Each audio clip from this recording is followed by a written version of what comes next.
Yo, it's your boy Ryan, Northwest Sports Fanatics, back at you with a new video. Today is Saturday, November 18th, 2023, with your boy Ryan and the Northwest Sports Fanatics. Make sure you guys subscribe to the channel. Smash that like button either now or on your way out. Donate to your boy if you can. Cash App, $ ORIONNWSF, or the YouTube Super Chat right here. We got the number 5 Washington Huskies versus the number 11 Oregon State Beavers. Kickoff here in roughly 10 to 15 minutes. The Ducks got a big win against Arizona State, 49-13. We improved to 10-1, and we're going to be having our eyes very closely on this matchup. The Beavers are trying to play spoiler. If they want to be able to get into the Pac-12 championship game, they not only need to win this game, but they need to win next week at the Civil War. It's must win for them. And for the Huskies, even if you drop this game on the road, as long as Oregon beats Oregon State, then we're both going to be 10-1, and we'll end up having possibly a rematch, going into the Pac-12 championship game. Washington still has Washington State next week, so we'll see on how that kind of plays out as well. But there is a very good opportunity for us to both be, 11-1, when it's all said and done, and then we can find out who reigns supreme for Pac-12 supremacy. But we can't get too far ahead of ourselves. We still have one of the best matchups all year. I would say the best matchup all year was Oregon and Washington. We lost by 3. And then I think, this particular matchup, you could argue, is maybe the second best matchup. You got Oregon State 8-2. You got the Huskies 10-1. Anything can happen. Or 10-0, excuse me. If they lose, they'll be 10-1. So we'll see what happens. So 8-2 versus 10-0, and we just have a couple weeks left, and it's all on the line. Not only to win the Pac-12 championship and to see out of these 3 teams, who is it going to be? Is it going to be Washington and Oregon, or is Oregon State going to throw a curveball and get themselves in there and take Oregon's spot? We'll have to wait and find out. And then on top of that, positioning, how we're actually moving closer and closer to the college football playoff.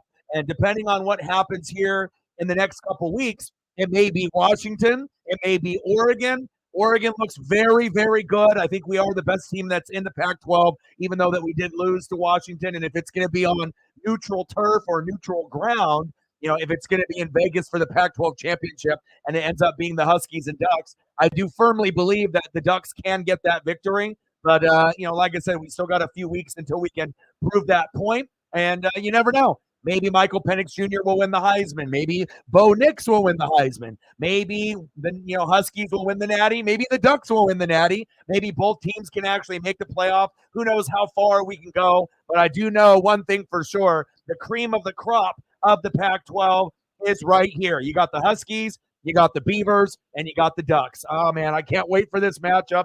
Let's freaking go, baby. Oh, baby. Number 5 Huskies, number 11 Beavers. Let's freaking go, baby. Oh, yeah. And then we're going to have kickoff here in just a few minutes. Comment below. Let me know if you're in the room and where you're from or who you're going for in this particular matchup. Shout out to everyone that's on X and Twitter watching as well. I ended up doing the Colorado Buffaloes and the Washington State Cougs last night. And ended up being an utter blowout. Obviously Colorado massively overrated, but at least they ended up starting their season strong. Cougs got that victory, and they're going to be looking to play the Huskies in the Apple Cup next week, just like Oregon State's going to be looking forward to playing the Ducks, obviously, for the Civil War. Let's go, baby. I am ready. I'm going to wait for a few people to come trickle in and say hello. Go, baby. And the energy here is going to be electric. We already know that. If you've ever been to Corvallis or if you've ever been to Eugene, especially, when the teams are in the top 25, let alone in the top 10. But, the passion is there. And I wouldn't be surprised, honestly, if the Huskies drop this game. Oregon and Oregon State, we have very good balance for our offense and our defense. With the Huskies, it's more like high-powered offense. Defense at times is a little bit suspect, but usually the offense overpowers the other teams, and they find a way maybe to give up a few points here and there, but usually they find a way to get it done late. And you got plenty of pieces there. You're right. You got Michael Penix Jr., you got Rome Odunze, and I heard a rumor that Jalen McMillan, the other pro NFL receiver, is going to be back, and they're going to need him obviously tonight. Big facts. Let's go, baby. I am ready. Reflect in the building. What's good? How are you, man?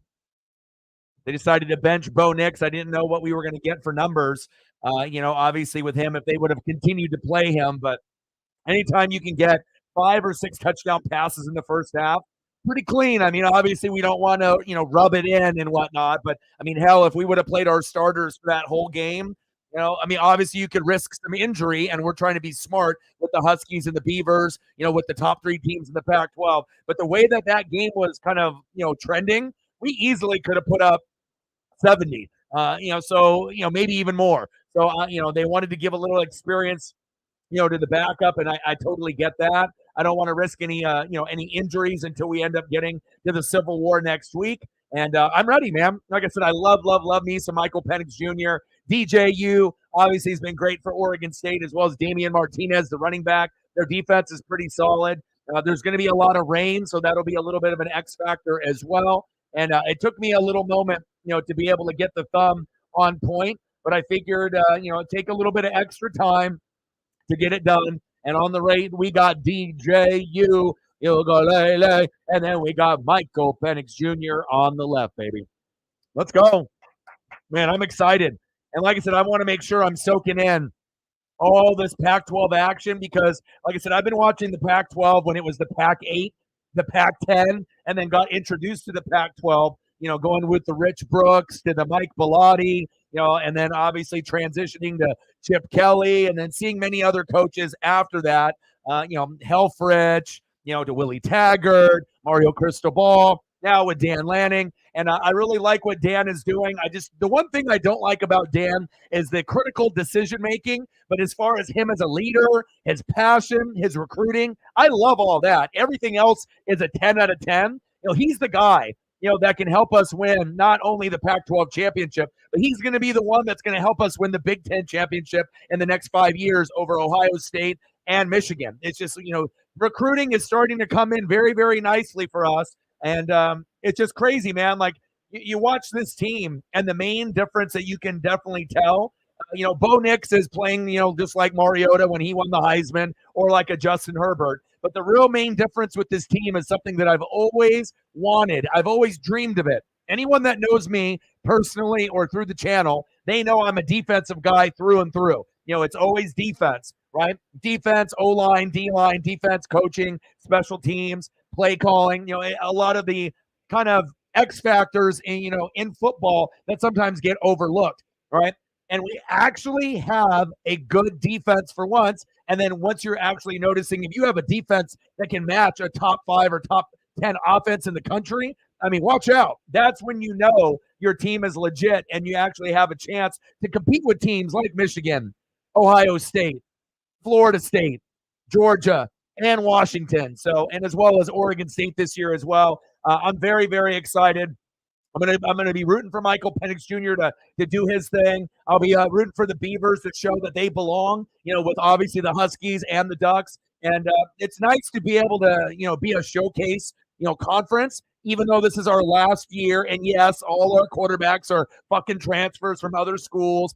Caleb Williams losing to UCLA, starting off with the Heisman talk, and obviously kind of hitting a wall. Might be the first or second pick in the draft, but he came over from Oklahoma with Lincoln Riley. Michael Penix Jr. coming over from the Indiana Hoosiers, right? DJU coming from Clemson to Oregon State. Bo Nix coming from Auburn all the way here to the Ducks. So obviously, if we didn't have transfers, we're not talking about any of these teams right now. But what I will tell you is that we have the swagger and we are the conference to beat. We are the conference that I feel is the strongest. Yes, I know you got Michigan and Ohio State, but honestly, I would take Oregon and Washington over those two schools this year. Every other year prior to this year, hell no, I wouldn't. But this year, I'm a believer. I've been watching very, very closely with Michigan and Ohio State, and I think they're very, very good, but it just seems like there's a few chinks in their armor that could be cracked.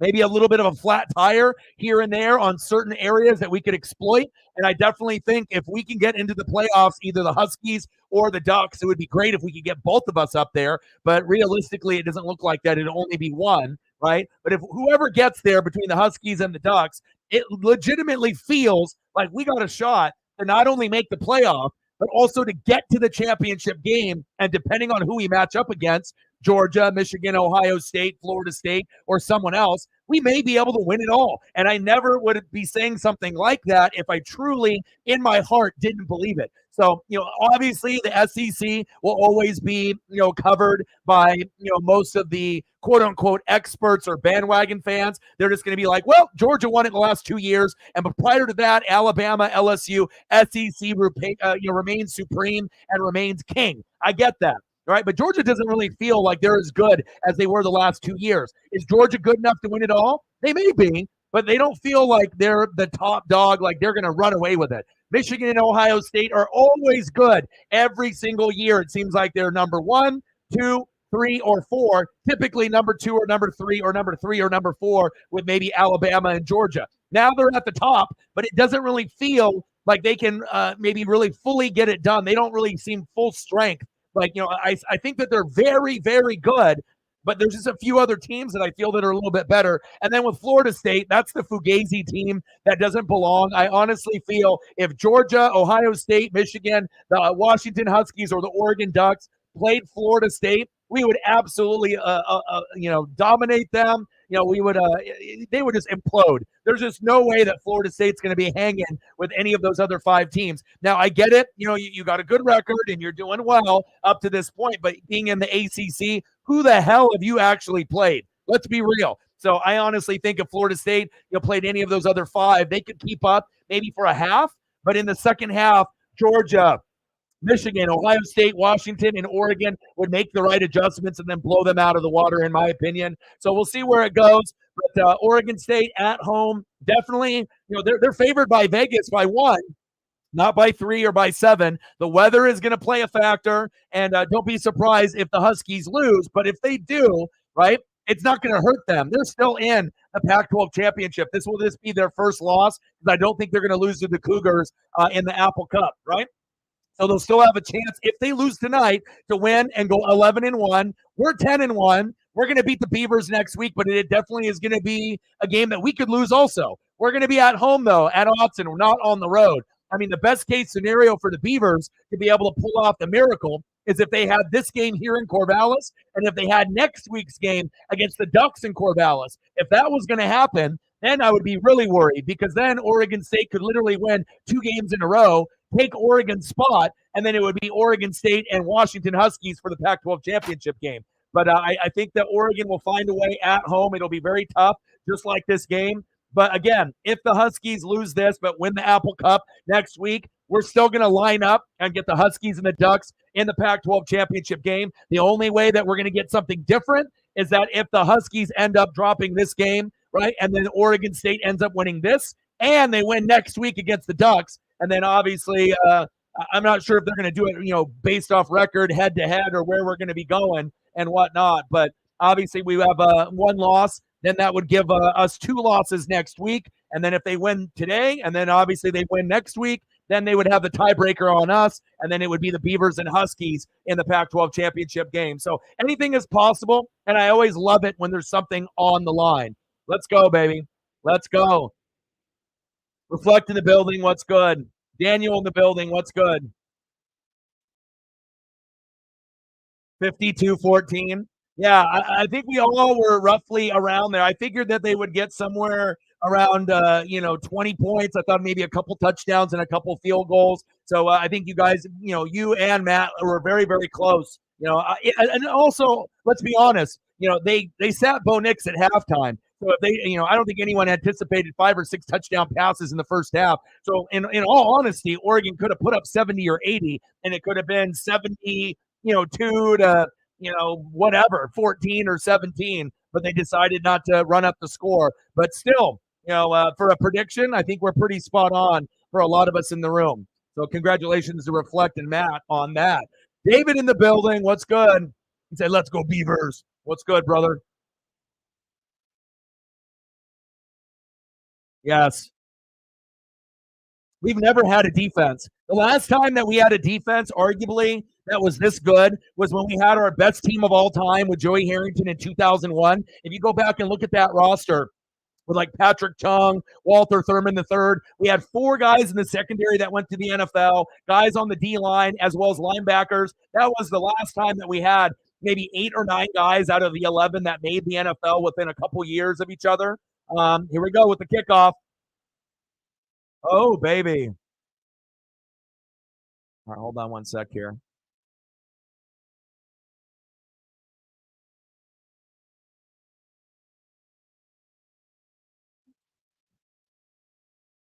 All right, let me see. I'm gonna try to go through the ESPN link here.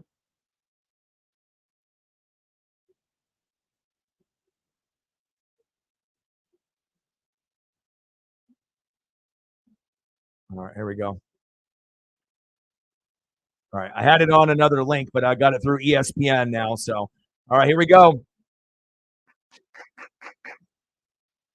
Michael Penix Jr. with the little flip. Short game. Let's go, baby. Matt in the building, hybrid in the building. Yeah, but well, we never get any respect. You know, this is the first time in like maybe 20 to 30 years that actually people are giving us a little bit of respect. You know, it's such a long road, but I'll take it. Better late than never. It just sucks that this is our last year of the conference. It would have been really nice to keep this momentum going. So.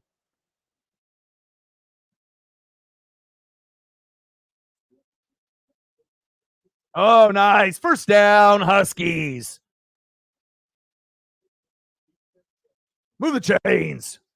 See, Matt was so against getting Twitter X. Now he's trying to get as many people to be able to follow him now. Now he's addicted. You're addicted to the Twitter X game now. Now he's even putting on my post. This is my Twitter. Follow me. Hey, I told you, bro. All it took is just a little nudge, and now you're starting to realize why I use that app as much as I do. And like I said, it lets you connect with some of the people that are mods and important people that are a part of this channel. On top of just getting all the information. Penix Jr. wide open. There we go. First down, Huskies. Yes, sir. Let's go.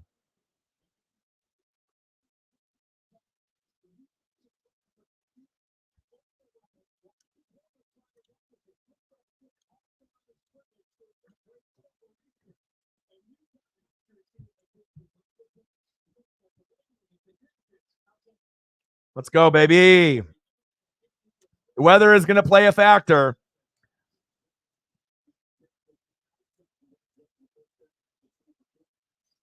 Yeah, but I know everyone is hating on the Huskies. They're maybe there's jealousy or whatever. But I've been a Michael Penix Jr. guy through and through. I watched him at Indiana. I watched him. Throughout his career. Coming over here to the Huskies, and I know a lot of the people in the room are going to be hating. Obviously, besides someone like Reflect, who's a Husky fan. But I got the Huskies winning, so I get it. It's nothing that I have against Oregon State. Like, if I honestly thought Oregon State was going to win, I would say it. I don't have any type of affiliation towards one team or the other. I mean, both are rivals to Oregon. Hell, Washington beat Oregon. So if I was such a hater, why would I say that they're going to win? But Michael Penix Jr. is the truth. And I got the Huskies getting the dub today.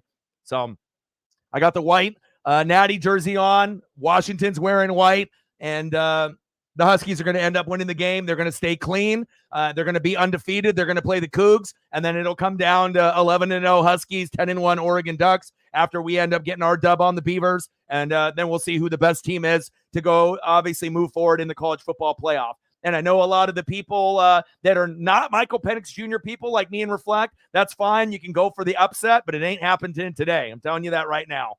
Okay? And the Beavers are at home, and they're going to be able to feed off the crowd. But the bottom line is we're talking about the Ducks and the Huskies. This is a different level of competition, all right? And it's not like we're this good that often. And, the Beavers are getting better, but they're not in the same class with the other two teams. They're the third best team in the Pac-12, but there's a drop-off from Washington and Oregon to Oregon State, and then from Oregon State, there's another drop off for all the other teams behind them. You know, USC, UCLA, Utah, all those others. So there's a little bit of a separation. Now, could the Beavers win this game? Of course they could. They should, right? They're at home. They got the home crowd. They got the rain, everything in their favor, chainsaws and all. But you know, the one thing that they don't have?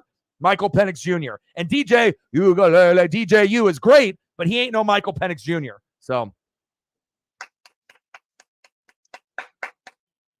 let's go, baby.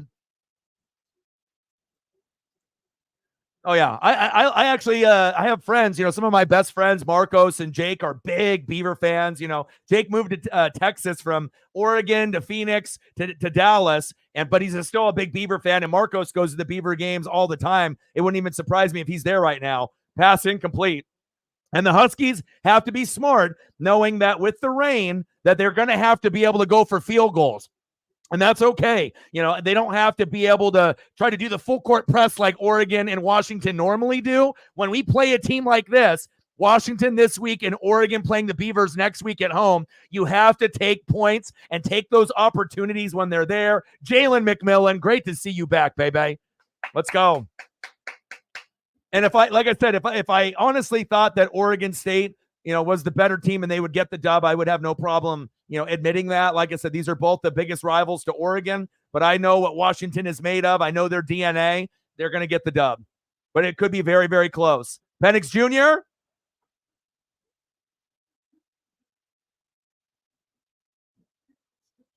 Never, never, ever doubt Oh Doggy Dog and reflect. You can doubt all you want. You can argue with me all you want. But at the end of the day, nobody is going to watch more film or more tape or more games than me. Okay? Look at this right here. Michael Penix Jr., great protection up front. Get a steak and lobster dinner for everyone on that offensive line. And one-on-one, Rome Odunze is literally unguardable, just like Bo Nix or Troy Franklin. Big fucking facts. Look at this. Unbelievable. I love it, man. Extra point is up, and it's good. Let's go. And you already know if the sports gods, and if I'm saying it, then you know what's going to happen. You know what I mean? I'm not going to be right, 100% of the time. You know, there's going to be times where I'm wrong, but a lot of the times I am going to be right. And look at that. Big, big rain, big, big weather. No problem. So you got to remember, Michael Penix Jr. may win the Heisman. Michael Penix Jr. might lead this team to a natty. Michael Penix Jr.'s got 2 NFL receivers. Now, I do like what Oregon State has with DJU, but it's like if we were doing ratings, like, in college football or Madden, Michael Penix Jr. is a 10.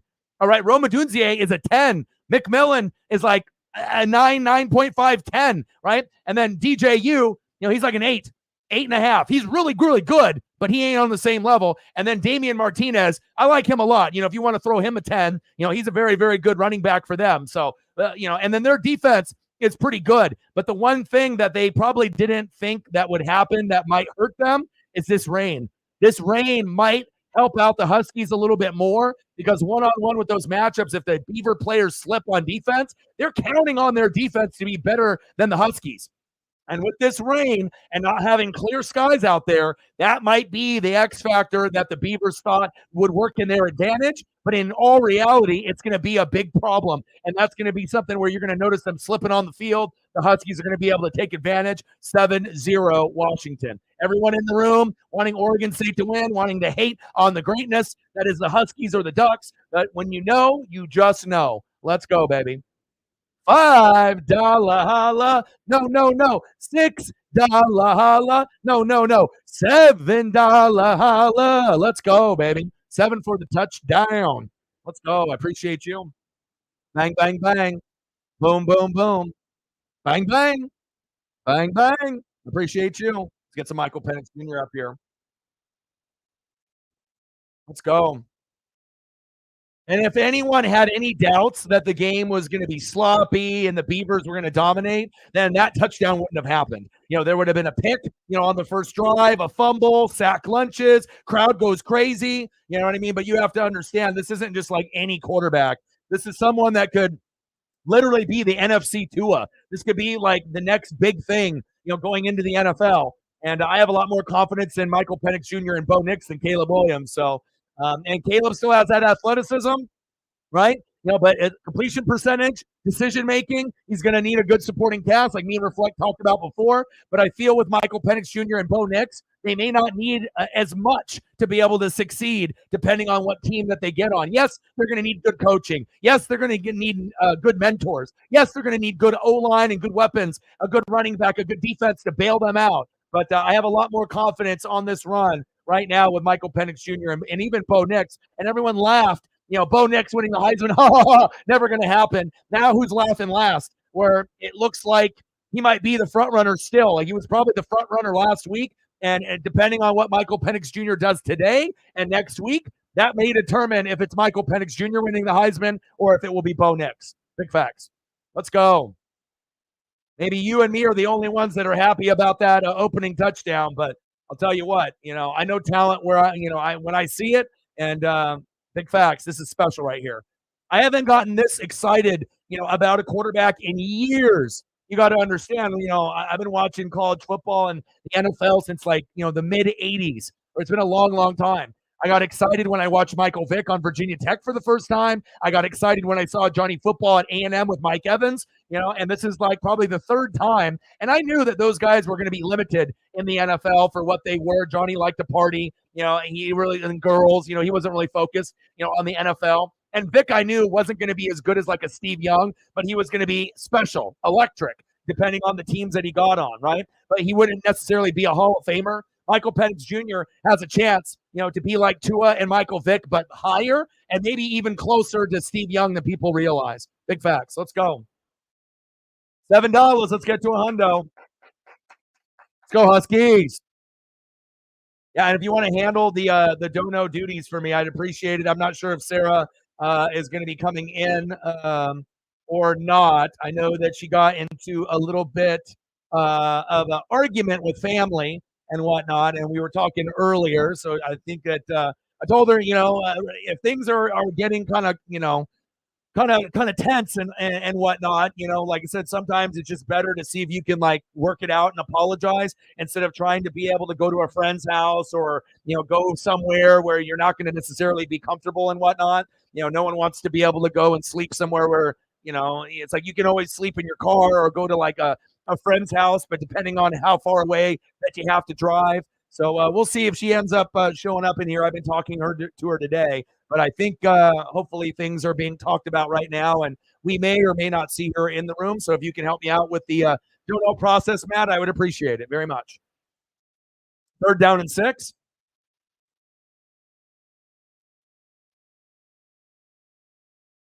Oh, Washington went offsides. DJU with the free play. Incomplete. And that's one thing, the accuracy ain't going to be the same.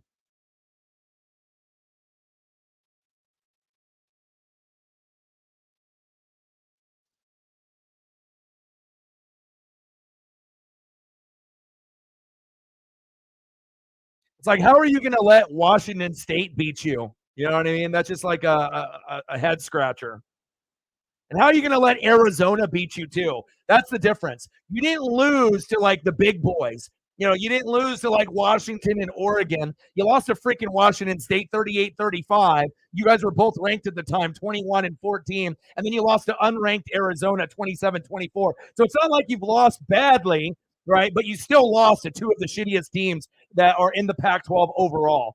So that's why, yes, you're the 3rd best team in the Pac-12, but the way that you lost the games that you did, it's a little bit of an eye-opener. There's a difference between Washington, Oregon, and then a big gap, Oregon State, and then a huge gap after them.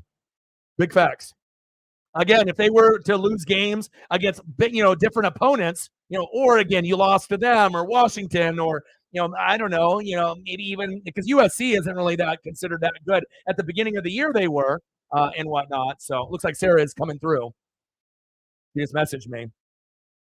Martinez, you got to stop him. And if you don't stop Martinez, he is a threat. Martinez is a guy that can throw up 1, 2, 3, 4 touchdowns in a game. So if they can limit, Martinez's, damage, they'll be good. But if they can't, this one may go down to the wire, and it may come down to, who has the ball late. Big facts. That's really the determining factor, not DJU, but Damian Martinez.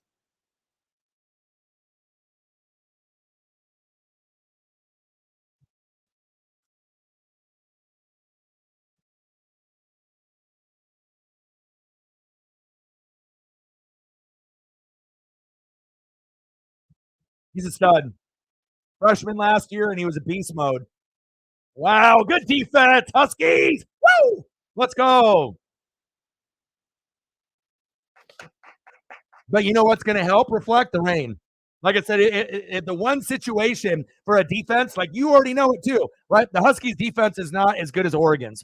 You know, Oregon State's defense typically is better than Washington's as well. You still have some players, and they play hard and they play together. But as far as the talent, and also the injuries, and also guys that are not in the lineup, they're still capable. Because if your defense was dog shit, you'd have a USC record, right? Or like a Colorado record. So for you to be undefeated, the defense isn't maybe a 10, but it's not as low as like a 0 or a 1 or a 2. I would say Washington's offense is a 10 or an 11, and their defense sometimes will play like an 8 or a 9. Sometimes it'll play like a 5, and you get concerned. You're like, what the hell is going on here? But most of the time, I would say the Huskies are a solid 7 to 8 on defense. So they're going to give up some points, but they're normally not going to give up too many big plays. Maybe a couple, but not 5 or 6 or 7 like some of the other shitty teams that don't have defense. So I think you guys will be all right.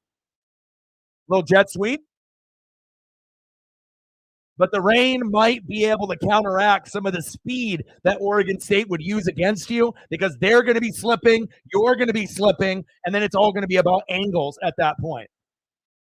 And your offense is better than theirs, besides the fact that they got Martinez at running back. But, I mean, with the guys that you guys have, Polk and Culp, and you got Jalen McMillan, you got Rome, you got Michael Penix Jr., so you got a dream team, baby.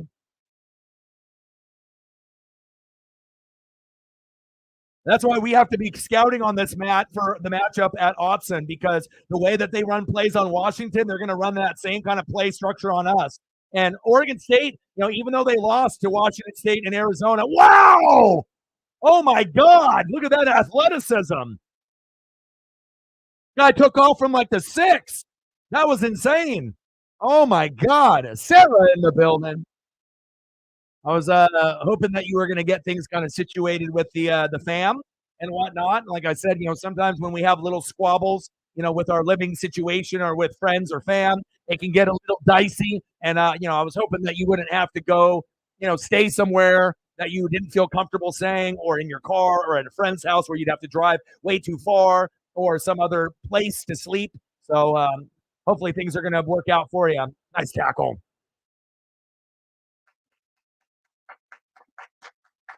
Glad to see you in the room. I always got your back no matter what. We're a family here. So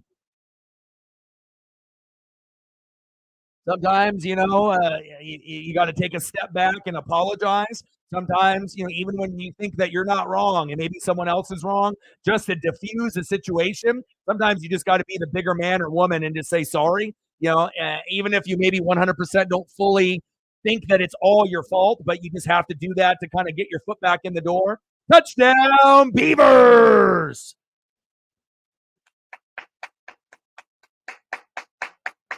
Damian Martinez. I've been scouting him for years. I see you, Damian. And like I said, that's one. You guys got to make sure he doesn't get in the end zone 3 more times, and they're going to go heavy to him, and he's very hard to bring down. At least for Oregon, I know we have a little bit more defensive depth and whatnot, but it shows you he can run dives, he can run counters, he can run power, he can run speed. He's elusive. He can hit you with the stiff arm, the spin move. He can hit you with the hurdle. He is one of the more underrated backs in the country. We know Bucky Irving, gets a lot of that love and pub and whatnot with some of the other running backs in the country. But don't for a goddamn second think that Damian Martinez can't outshine or outperform Bucky or any of the other running backs in the Pac-12 or anybody else in the country. Big facts.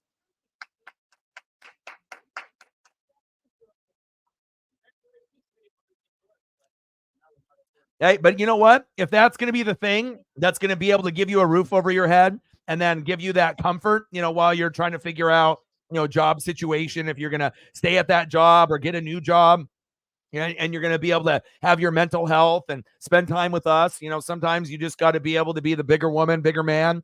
And then obviously, if you do that, that'll not only be better for you, but it'll probably be better for the people that are in the house as well. So, it's tough sometimes, especially too, if you feel that, you have some anxiety or anger issues, but also if you have people to live with that you feel that have those same type of issues. So it's like, you may not be able to cure everyone because maybe the other people aren't going to be going to therapy also. They may not be going with you. Maybe they got anger issues and maybe they're just, dealing with it the way that they deal with it in that negative way, right? But I'm happy that you got it resolved. I'm here, and like I said, we're glad that you're here. And like I said, it's always good to have, like, some drama, and then at the end of the day, get it all kind of smoothed out, and then you can just enjoy sports and enjoy the fam. And we're gonna have your back no matter what. So a lot of times, we go through a lot of mental health, anxiety, depression. A lot of people that are a big part of this channel, we've all kind of gone down that similar path and road. So we'll definitely support you through and through. And if there's days where you have to miss some streams, I can get Elliot or Matt or Reflect or someone else, to step up for lead mod duties, for here and there if need be. So you're still the lead mod. It's not going anywhere from you. But again, if you just need to take a step back on a couple streams, if you can't make it because you have to do an appointment instead, do that. Because like I said, if you already said that you're going to do it, doing a stream for me and canceling on therapy wouldn't be good. So if you're going to go that route, make sure that you stick with it, do what you need to do. And then once you get, your schedule situated, or if you do the therapy or the other things, not when I'm streaming, then, you can balance out your schedule if you want to do it before or during or after. But we'll just, you communicate with me what's going on. That way I can make sure I line someone else in. So let's go, baby.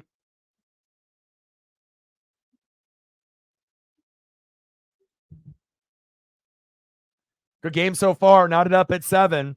Michael Penix Jr. to Roma Dunzier with the first tutty, and then we got Damian Martinez. I mean, if you were gonna pretty much just predict who was gonna end up scoring first, that's exactly what you would predict. Michael Penix Jr. to Rome, Dunzier, and then Martinez getting the first score from them. The best weapons on the Huskies, the best weapon on the Beavers, and we're just gonna have a war, and then we'll have to see how it all plays out. So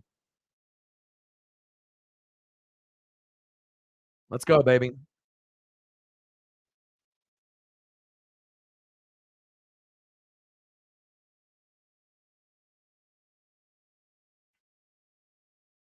How is it going?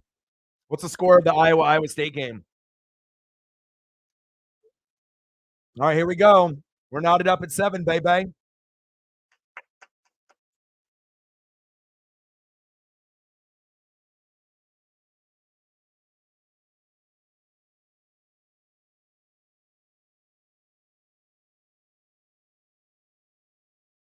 Uh-oh, Jordan Travis with a leg injury. There goes Florida State then. Florida State's about to fall backwards then.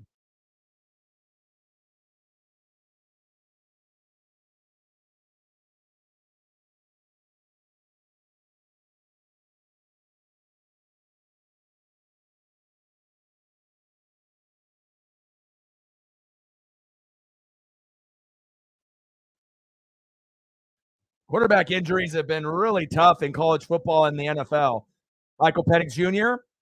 Look at that. Oh, incomplete. What happened to my hands?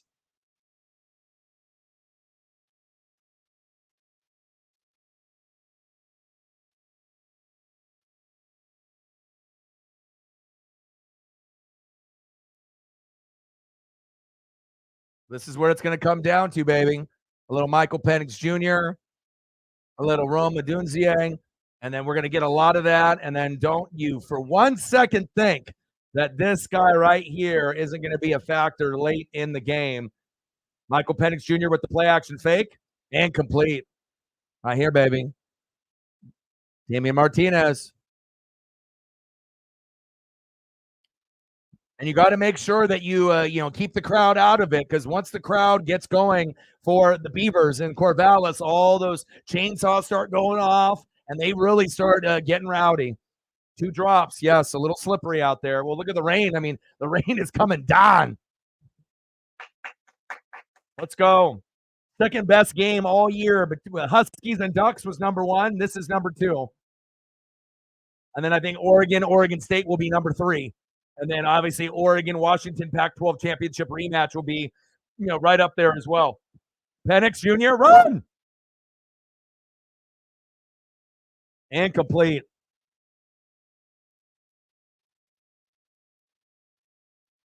Good defense by the Beavers. You got to give them credit.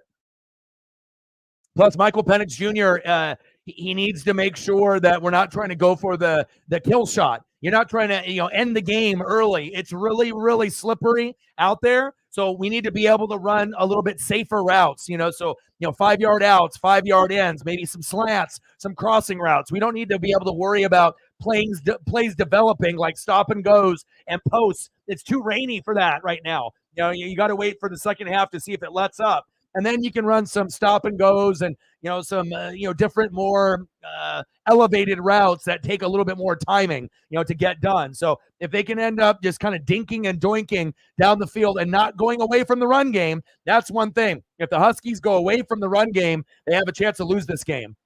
Because you already know what they're going to be doing on the other side with Martinez. They know the ball is wet. They're not going to be throwing the ball as much. They already normally go to Damian Martinez a lot, and they're going to continue to go with their horse and their bell cow. Big facts. Hopefully that the Huskies can make those proper adjustments. I mean, it worked good with Rome on that first touchdown, but again, as the rain keeps coming down, even with Michael Penix Jr., great delivery, great spiral, great footwork, it's still going to be up to the receiver to be able to catch the ball. Michael Penix Jr. isn't throwing to himself. We got to remember that. So, yeah, I mean, there's a lot on the line, man. But again, if you guys lose and then you end up beating the Cougars in the Apple Cup, you're still, fine. You're still in the Pac-12 championship game, even if you lose. Really, what it comes down to is that if Oregon, plays Oregon State and you guys lose to the Beavers and then we lose to the Beavers, then they take our spot. So really, Oregon is the only team that has really something to lose. Obviously for pride, you want to be able to try to go undefeated and to keep things moving at least until you get to the Pac-12 championship against Oregon with a 1 loss. But, we'll see where it goes. But it does show you Oregon State is legit as the number 3 team. We always thought that maybe Utah, if Cameron Rising was healthy, or maybe USC, if they got any kind of defense, that they might be able to hover. But it shows you when you don't got Cameron Rising, Utah, you don't have a defense, USC, you get fucking exposed. And there's going to be another team that will leapfrog you. Utah and USC are popular. Oregon State is not. But Oregon State had the better team with DJU and Damian Martinez. So, big facts. Nice win for the Ducks. And like I told Matt, too, I was like, there was a reason why I didn't do that stream. I took an early walk. Then I did another walk with Paisley. And, I felt that with that particular matchup that it was going to be a blowout and the game would already be over in the second quarter, and it was. So, and I don't really know how many people would have showed up for that game, would have stayed to watch the whole game after we blew them out by the halftime. And then Donos might have been a little suspect, too. So sometimes you got to make an executive decision. What's more important, spending time with my Paisley pup or grinding it out, and doing 7 or 8 hours straight in the chair. And honestly, if I knew that we would be able to hit the goal on both streams 100%, then maybe I would have done that Oregon game. But, if I'm not really too sure what the turnout's going to be and where we're going to be donut-wise, spending some quality time with family is a little bit more important. So, plus, this is the game that I was looking forward to more anyways. Like, I get it. I'm a huge Oregon fan, but this is a lot on the line. Arizona State had 0% chance beating us. So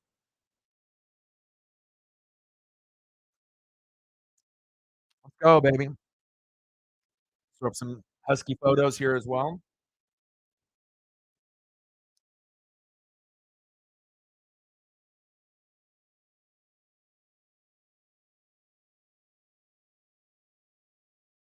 Rome. Let's put a Jalen McMillan up. I missed him, man. I'm a Duck fan and I missed him.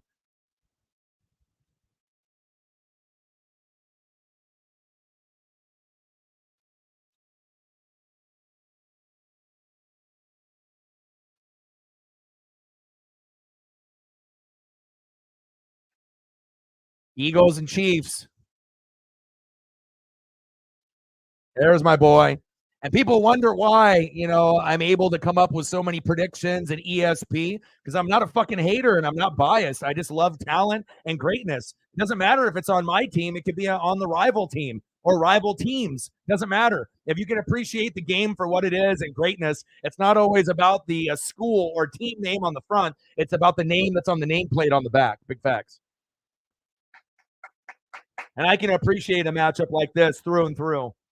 And I love to evaluate talent. That's my favorite thing to do, is evaluating talent that way that I can kind of have a gauge and I can help people win money, but also, have some intelligence to back the channel as well. No one wants to be able to listen to someone that's a fucking idiot.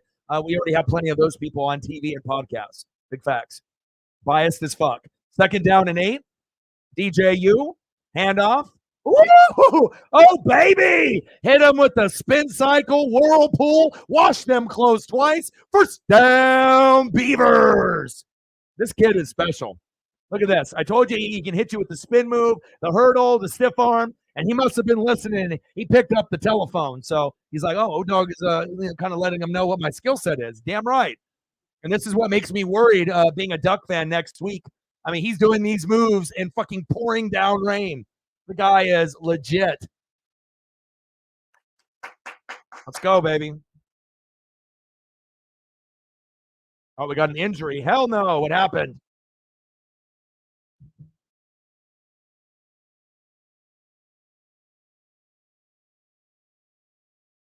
Yeah, so many injuries on the defense.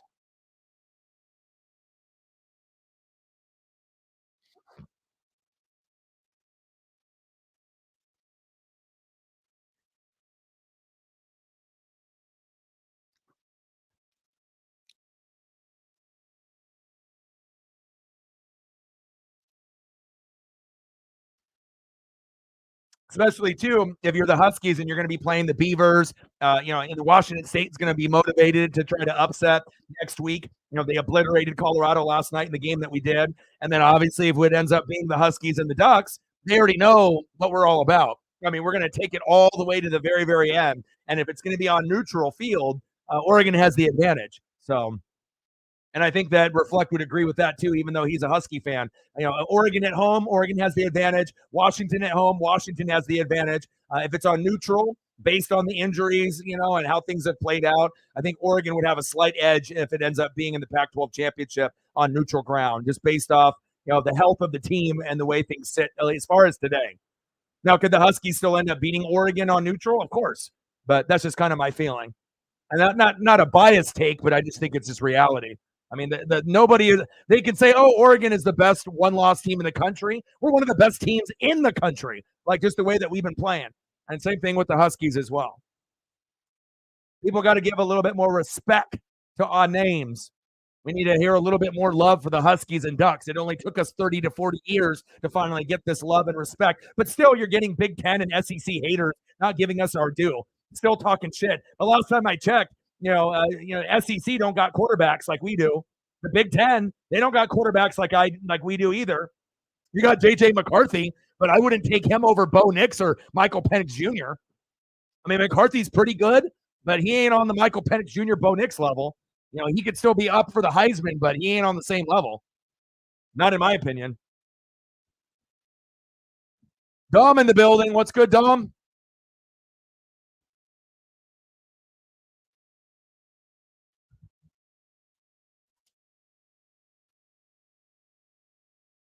Third down and 7.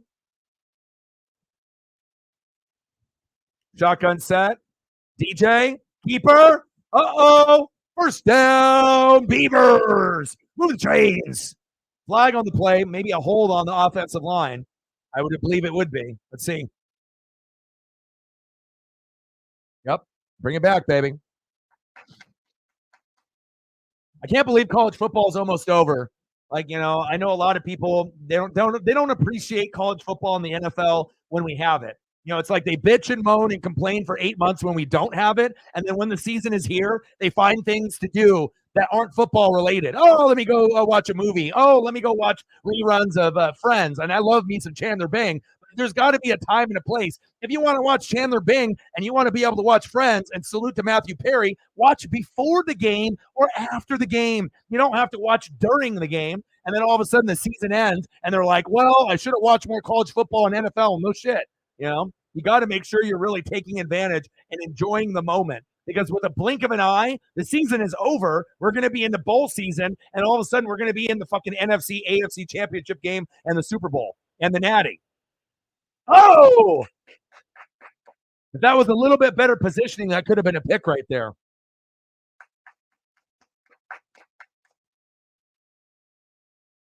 Yeah, I mean, it just depends on your passion. Like I said, I love both. True and true. College football, NFL, wrestling. Those are always going to be my top three. And then below that, lots of love for the Mariners and MLB. I like the NHL with the Kraken. I like NASCAR. It's like, and then the NBA and college hoops is at the very, very bottom. College hoops, March Madness. Go, get it. Oh, and he kicks it out. Wow. See, that weather, I told you, reflect that weather, and I'm not saying that that's not going to happen to the Huskies, but that weather is going to be a factor for Oregon State and Washington, but primarily Oregon State, because they needed a dry field to be able to win this game, in my opinion. MSU in the building. What's good, brother?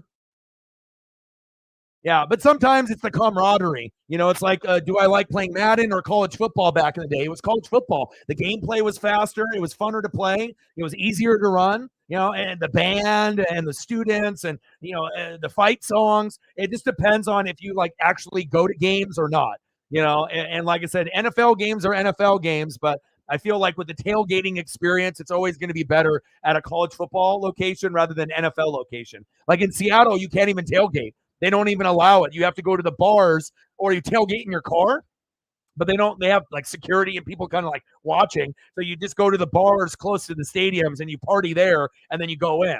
You go to Autzen or Corvallis or, Huskies or you go to, Pullman, there's plenty of areas next to the stadium across the street and then you get your partying done there. So it's a different type of vibe. And I don't know if I ever will recover from the NBA. I mean, I hope one day NBA will be in my same good graces as MLB, NHL, and NASCAR, but I highly doubt it. I just don't see it happening. I mean, I had my time with it in the 80s and 90s, and I guess that's it. It's like comparing the greatness that we had back then, even like wrestling. It's not anywhere near what it was in the 80s and 90s, and it never will be. It's never going to be DX and NWO or anything like that. So I did see a really cool video about John Cena, though, this morning, where he was feuding with The Rock. If you remember when The Rock, came back and they had their little feud, and Cena ended up seeing that The Rock had promo information written down on his wrist. And I think CM Punk saw it, told Cena, and then it was kind of like they were going to go back and forth. And then at the very last second, they got that information, and then Cena ripped him apart in the promo, and then The Rock kind of retaliated, wanted to beat his ass, in real life. Really cool. Very, very many layers in that feud. Penix Jr. going deep and complete. But I thought it was very cool to be able to see that, and Cena ripped him. It's like, you're supposed to be the best in the world at promos. Why do you got cheat notes on your wrist? Pretty cool, man. And I got mad love for both, but it's always cool when you can see the behind the scenes shit, on there as well. Danny in the building. What's good?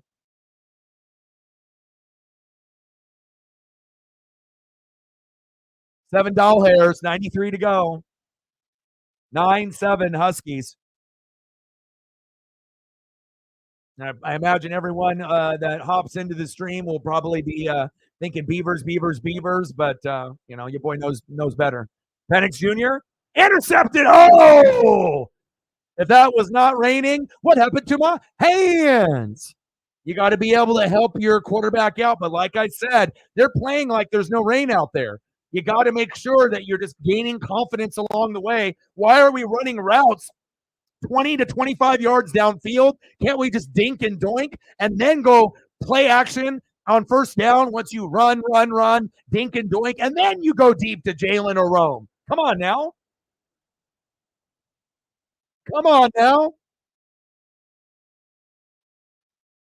You already know what it is, baby. They got super lucky right there. Trips left. Shotgun set. Third down and 10. Go, Michael. Go. Run, Michael. Run, Michael. Yes. Yes, sir. Lefty, lefty, lefty, lefty, lefty. Move the chains, baby. Sometimes Michael's going to have to do that. Michael Penix Jr. isn't the fastest guy out there, right? But you're going to stiff arm, sit down. You're going to have to find a way to help your team out. And if it's raining, and you're not going to run the ball as much as you should, right? And you want to go deep, deep, deep, deep, deep, you're going to end up turning the football over. You have to know your personnel. You have to know the weather. And it's okay to dink and doink. You're up 9-7. You're not down 7-0. Let's go. Be smart. Come on, DeBoa. There we go. Fight, fight. Good tackle there by the Beavs.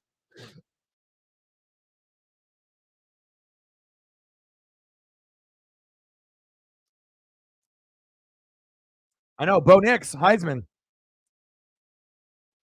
Michael Penix Jr. is going to, he had his moment. We obviously saw LSU's quarterback. He had his moment as well. With like 600 yards, combined, rushing and throwing. Bo Nix has had a couple moments, but I would assume the way that things have been trending, Bo could have had 10 touchdowns passing today. They like benched him and they, put in Thompson the backup. So, I mean, if we really, really wanted to be, if we really wanted to rub it in, my boy Scott in the building, what's good? If we really wanted to rub it in, we easily could have got 70 to 80 today. You know what I mean? But then we would have risked injury. And then just imagine the sports gods. They're like, oh, Oregon's trying to run up the score on Arizona State, and it's 80-14. And the chances are, if we were to do that, something bad would happen. Like Bo Nix would twist an ankle and get hurt or something. So, sometimes you don't want to rub it in when you don't need to. But when you have 6 touchdown passes in the first half, that's saying something. So, what's good, man? I was gonna actually message you today or tomorrow. I always try to check up with a lot of the homies, just to see how everyone is doing, check up on everyone's mental health, seeing if making sure everyone is doing okay. Good to see you, man. Good to see you. How are you, man? How are you? How's the wifey? How's the kids? How's work? Go Ducks. Let's go. No Shohei Ohtani for the Mariners. Apparently, we just like to get utility players and second basemen. Isaiah Campbell, bye-bye. We're bringing in a bunch of randos. We'll see how it goes. But at least the Ducks are looking pretty fucking good. And right now, as long as we take care of business against the Beavers next week at home, which we will, we'll have a chance against the Huskies in the Pac-12 championship game, and then to let the best man win, at that point. And then we're going to get at least one of our teams, Huskies or Ducks, in the college football playoff. And if one of our teams gets there, I actually really do think we have a chance to win it all, both the teams. I think it's very possible. Georgia, Ohio State, and Michigan are not powerhouses. They're good teams, but so are we. Like, there's no one clear-cut team. Like, in years past in college football, it was like Bama. And you knew when you watch Bama, no team had a chance. Michigan and Ohio State might be able to hang around for a half, but you knew in your heart that there was no chance for Michigan or Ohio State or any team that played them. It's 100%. And then Georgia, last couple of years, you knew that they were winning. But this year, Georgia's a good team, but they don't have the same quarterback. They don't have the same type of team. Michigan and Ohio State are the ones that took advantage the most because they were always second and third behind Alabama and Georgia. But with that being said, you got the Harbaugh scandal. Blake Corum came back. He's a stud. You got J.J. McCarthy. You got Ohio State. I don't think anyone really fears their quarterbacks. And for the first time, the Pac-12 is the best conference in football. We got some of the best players, and we got a lot of the good quarterbacks as well. So it's kind of crazy how things can change in a year or two. But I definitely think there's a very good possibility that not only does the Pac-12 get the Heisman, Michael Penix Jr. or Bo Nix, but there's a chance that one of those two teams could get to the Natty, and if we're really lucky, maybe we can win it all. That would be very sweet. So, but we have to fight through a lot of very good teams to get there. How are you, brother? My boy, my childhood friend, Scott. My boy.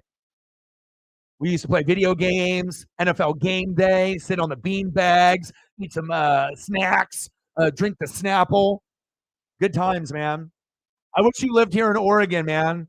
It would be really cool to be able to like catch up and and whatnot. But I know when you come visit, you can hit me up and we'll go get a bite to eat or shoot some hoops somewhere at a park or something and kind of catch up. It'll be fun.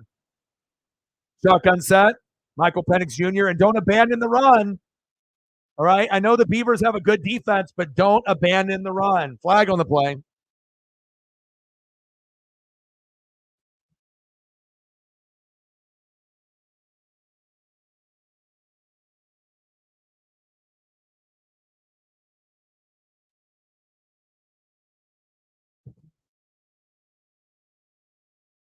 Nice.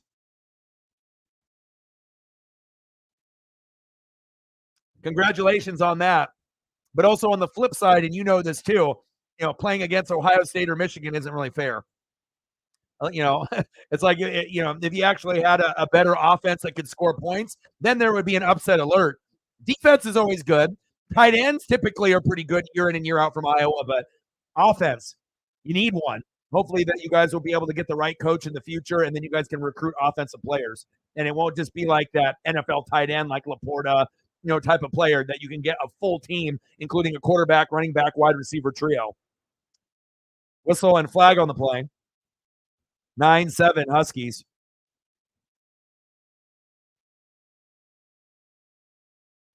Yeah.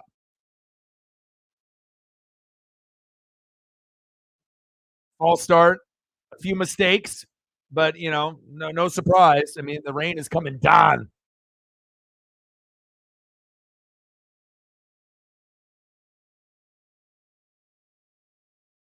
AEW Full Gear is on right now as well. Second down and 23. Michael Penix Jr. Nice spiral. Uh-oh. Wow. What happened to my hands? And these adjustments need to change. I know you're playing with house money right now, and you're up 9-7. You don't fear any of the defensive backs for Oregon State, but look at the rain. If you're watching this on a computer, a TV, a phone, an HD TV, a 4K TV, the rain is coming down. So just take some intermediate routes and wait for that big shot down the field. If not, you're going to get picked off eventually. Third down at 23. Shotgun set. Penix Jr. What happened to my hands? You go long, you can't catch it. You go short, you can't catch it. Don't abandon the run, Huskies. Don't abandon the run. And also, too, if you're going to do the run, you can be creative, DeBoa, all right? You don't have to do halfback dives and halfback counters and halfback tosses. Hello, jet sweep, reverse. You can do other things where you're not having to put the ball, in a precarious situation. You can do a jet sweep, and if you have good blocking up front, you can get, some good yardage there. Fourth down and 23. Huskies with the punt. Oh, he got a good shank bounce there. He's lucky. That initially looked like it was going to go about 20 yards and went a little bit further. 43 yards when it was going to go 23.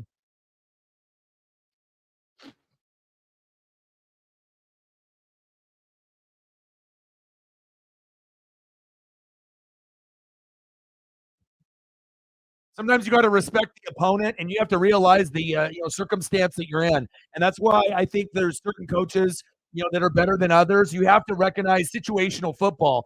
Like, for example, with Staley on the Chargers, the guy doesn't know situational football at all, doesn't know time management, clock management, and if you don't know those things, you can have a pretty good team with Herbert and Eckler and Mike Williams when he's healthy. This year he's not.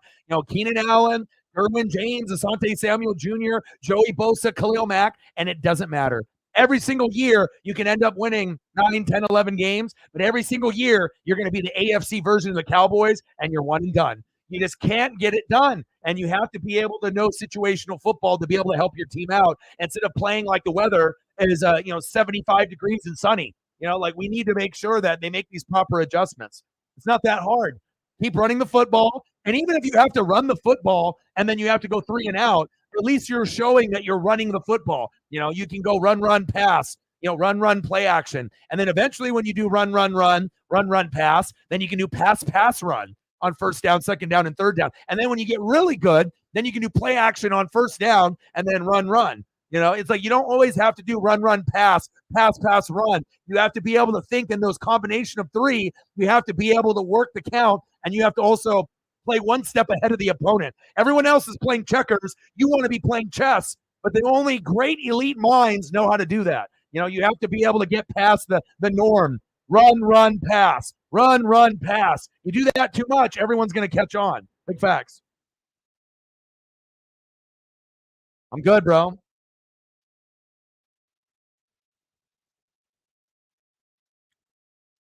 Yeah, but with show, it's a lot of money, and the Mariners don't have a history for spending money. We never have. I mean, one time Robinson Cano, but then our team was already garbage and we weren't even that good anyways.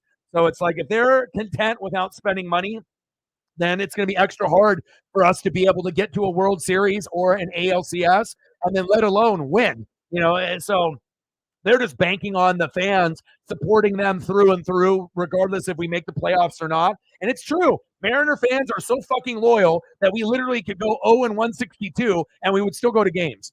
We would still go. We would still cheer. We'd still root. You know what I mean? There'd be some booze sprinkled in if we lost every game, but you know what I mean. But it's just like I would hope that a special opportunity, at least put your hat, put your hat in the corner and be one of those teams that actually will like, hey, we're going to do this. You probably won't come, but at least the money is on the table if you think like Seattle could be a place for you. If you want to live with that Ichiro legacy and try to bring us our first World Series and our first World Series win. It wouldn't hurt just to throw it out there. But if you're not even willing to throw it out there with Dipoto and company, then you'll probably end up on the Dodgers. So, but we'll see how it all plays out. There's still going to be some other free agents available, and then we have to figure out if we want Teoscar or not, if we want him back. We need to upgrade, Ty France, Jorge Soler, Bellinger. There's going to be a few names that we could sprinkle in, but it seems like Dipoto just wants utility players, all of them that play second base and shortstop, and these guys aren't going to make a difference. So hopefully at some point or another we get rid of Dipoto and Service, or keep Service, fire Dipoto, and then spend money. And then if we can do that, maybe eventually we'll have a contender. I still think that we can be a contender if we don't make the big moves, but it would be hella exciting bringing Shohei Ohtani in Seattle, let me tell you. And honestly, I think if Seattle actually just said that we would spend the money, he would consider us. We would be like dark horse. There would be teams that would offer more and that would be more lucrative, like the Dodgers or the Rangers. But Seattle, there's something special in Seattle, especially with Julio and the pitching. So I mean, if he recognizes that being on the Angels, which I assume he does, like Seattle could be a real cool spot for him to go to. But if we don't even offer, then we're not going to have a chance. Pass incomplete on third down.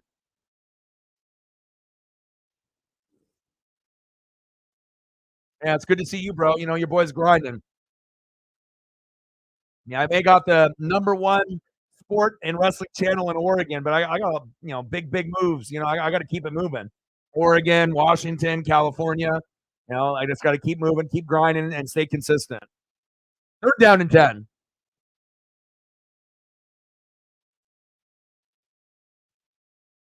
See what DJU does here. Shotgun set.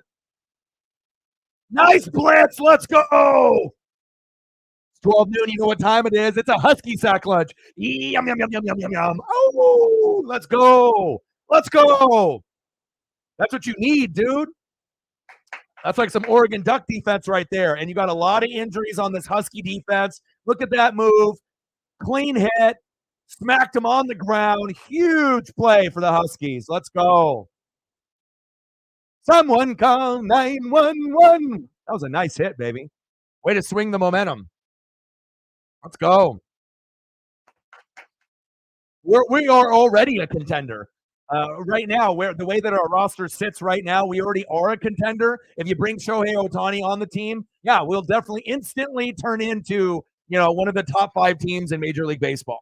You're still going to have the Rangers and the Astros, but then the Mariners would be on their level if we got Ohtani. And then you're going to have the Braves and the Dodgers and the Diamondbacks and the Phillies. You're going to have those teams over there. But we would be able to join, the Rangers and the Astros Yankees, and we'll see if they can actually rebound or not, or if the Yankees are still going to be mid. But if we got Ohtani, we would be right there with the Astros and the Rangers, and we would actually have a legitimate shot to do damage and actually get to a World Series in 5 years or win one. Absolutely.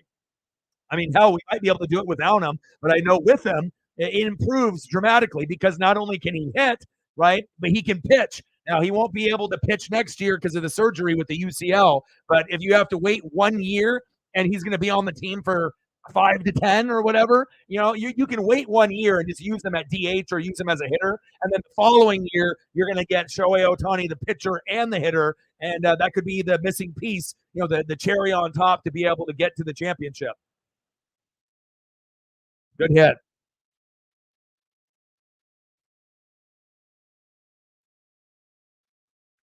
No, Seattle has never paid that kind of money. If you go into history and look at the Mariners, I mean, I've been following them since the 80s.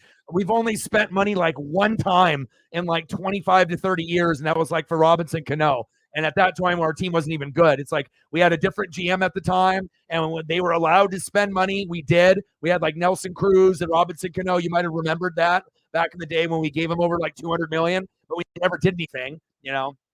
Kind of back with like the Richie Sexton era and Robinson Cano. I mean, we had some pretty cool names, but it never really amounted to anything because we never had pitching to match the hitting, and we weren't just as competitive. But we are sticklers. They don't spend money, which is very annoying, especially when we've gotten so good. They want to be able to do it organically, where we draft and we make the moves ourselves. Instead of having a big free agent come over and we pay them a lot of money based on what they did somewhere else, which is kind of nonsense. Go, baby, go. Oh, he's loose. The juice is loose. Oh, he fumbled it. Oh, no.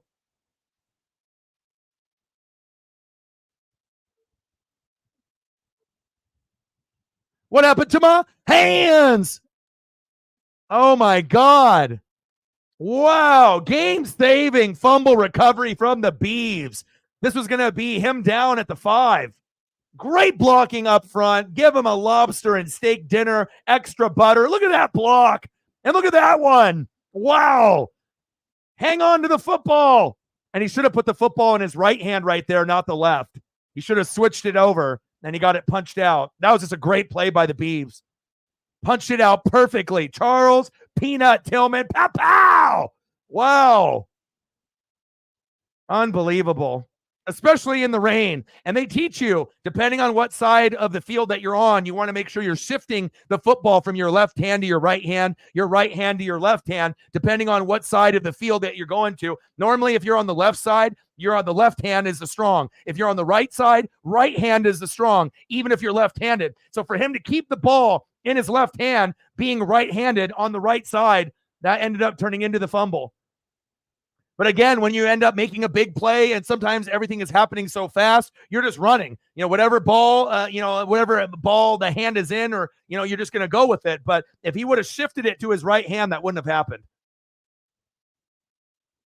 Just based off the angle that tackler was coming on the left, unless he was able to reach over and punch it out on the opposite side. But that would have been very difficult based off that angle.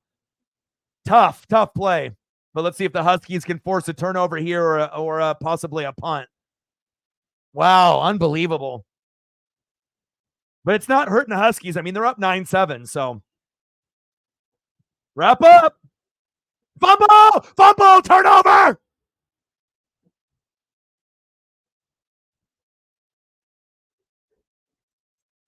There you go. O-Dog speaks, and then it happens. Turnover for a turnover? Yes, please. Sports gods, you're welcome. There you go. How you like that, Reflect?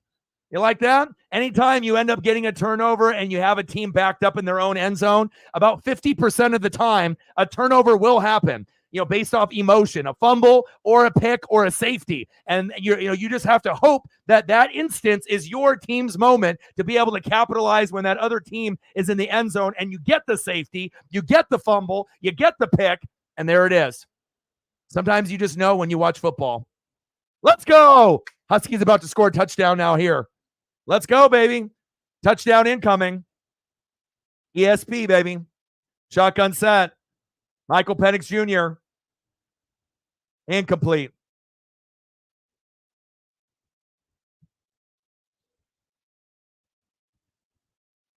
Situational football, baby.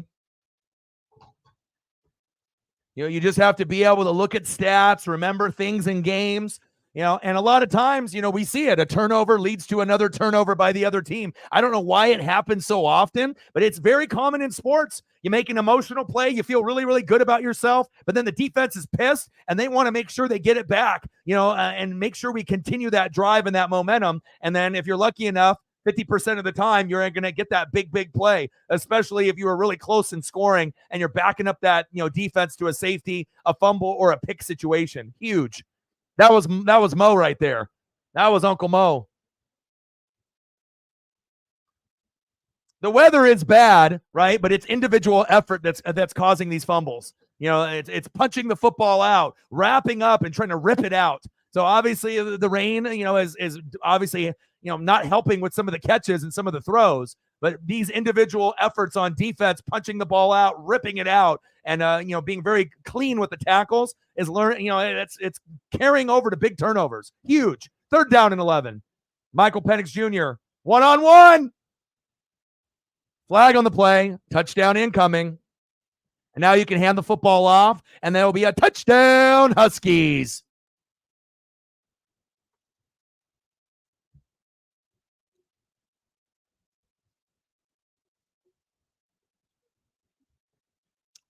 Touchdown incoming in about 5 seconds after this penalty call. Then we're going to end up having a 17 or a 16-7 game. All the Beaver believers, I'm sorry. But, sports gods, they know. If we say it, it happens.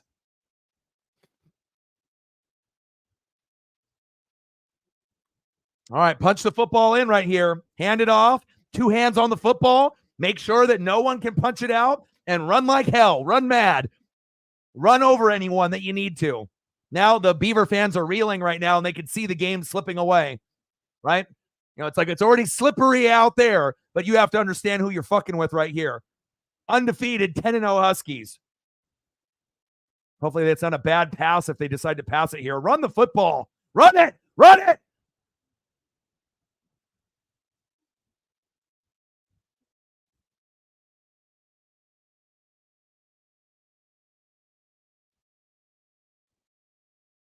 Your boy's never wrong, baby. Let's go. Let's go.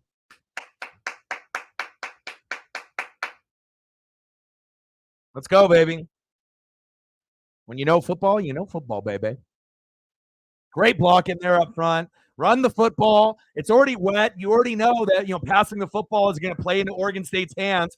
As long as you don't drop it or get it punched out, run the football. Run it with the quarterback. Run it with the running back. Do a jet sweep. Do whatever you need to do, but run the football. Extra point is up, and it's good.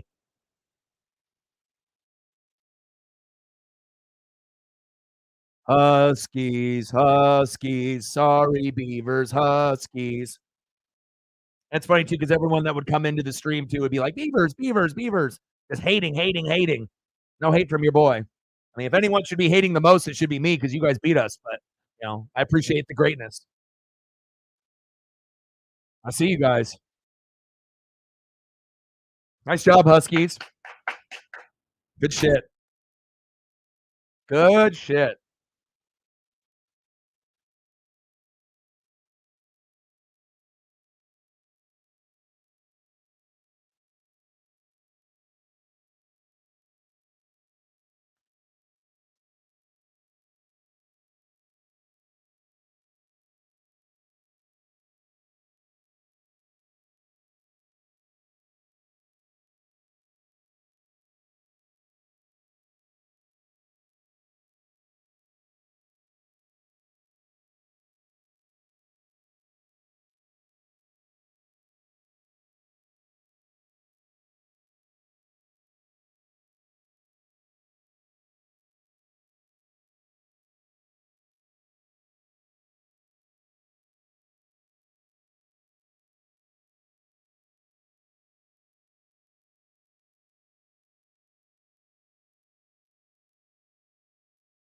Reflect with a 7. Let's go, baby.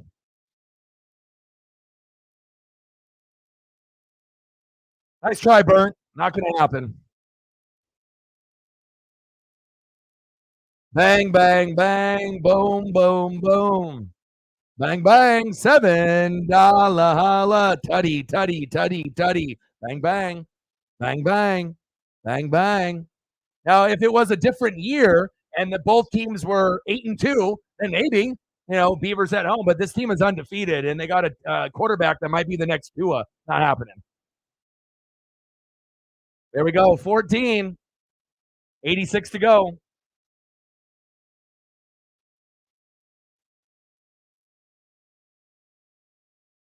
To beat a team like the Huskies or the Ducks, you have to be 100% clean. No mistakes. You have to be able to run the ball effectively. You have to get turnovers. You may have to get a pick six or a fumble for a touchdown or a punt return or a kick return for a touchdown. Everything is going to have to go your way. And also, too, if you looked at the way that the Ducks and Huskies played each other, it literally went down to the wire and it was only 3 points. So it shows you the quality of these two teams this season. And as good as the Beavers are, third best, there's a huge gap between Washington and Oregon, huge gap, Oregon State, and then a huge gap below them. So remember, if they're as good as people want to think they are, they wouldn't have lost to Washington State and Arizona, two of the shittiest teams in the Pac-12 this year. For you to be able to be up there with Washington and Oregon, you don't drop games to those type of teams. Now, if you would have dropped it to like USC or like Utah, then maybe we're talking something. But you dropped it to shitty teams, and you can't be dropping the shitty teams in the Pac-12. Facts. DeBoa. Appreciate you, brother. When you know, you know.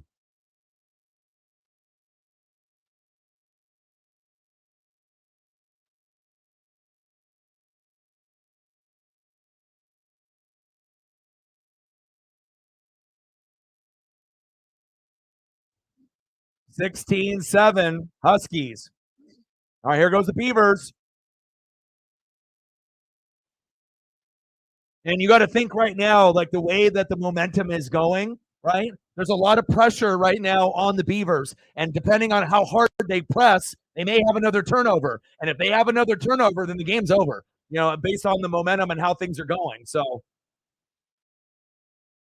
you can kind of feel it in the air sometimes with, predictions with like ESP, like you can feel a fumble coming or a pick coming based off the momentum. Like, is it possible that the Beavers drive all the way down the field and score? Yeah, maybe if they go to Damian Martinez, 12 straight runs, but I don't know if they're going to do that. So we'll see what happens here if they play conservative or if they try to throw the ball.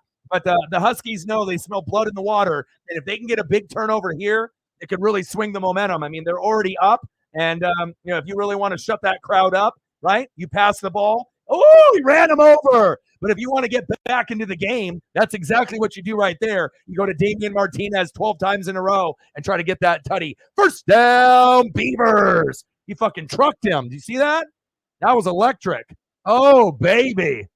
He said, let me put my head down and run your ass over. That was electric. My goodness, Beavs. Let's go. Best player on their team. It ain't DJU. Damian Martinez, baby. That was sick. DJU with the free play, going deep. And complete.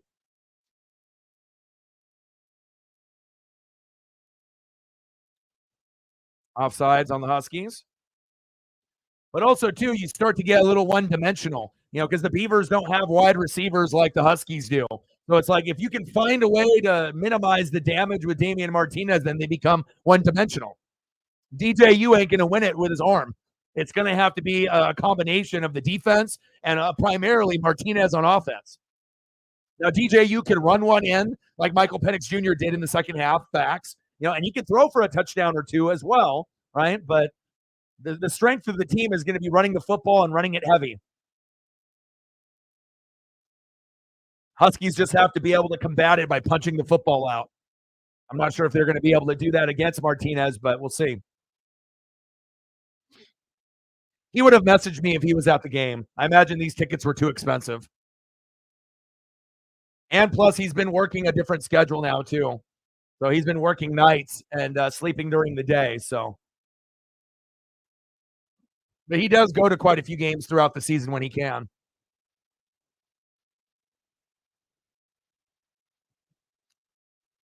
Second down and 1. DJ, hands off. Martinez, look at him break tackles. Guy's freaking a fucking stud. What a stud. First down, Beavers.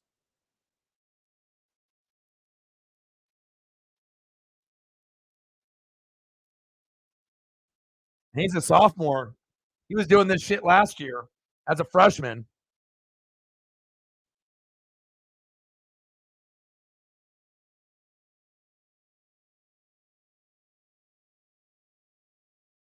So they realize what's on the table here with all the rain coming down. DJU ain't going to win the game through the air. It's going to have to be on the ground.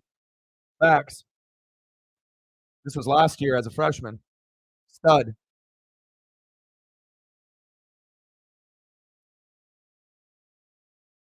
First down, Beavers. And honestly, if the Huskies didn't have all those injuries, Martinez isn't running wild like this. He's still coming up with a lot of explosive plays. But if you have 3 or 4 starters that are supposed to be playing in, then you're still getting the explosive plays, but they're not happening like every fucking play like they are right now.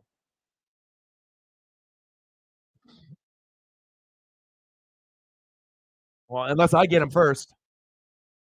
He might stay in college for a few more years. We'll see how long he stays for. I mean, if the Beavers want to keep building up their program, he would stay until he's a senior.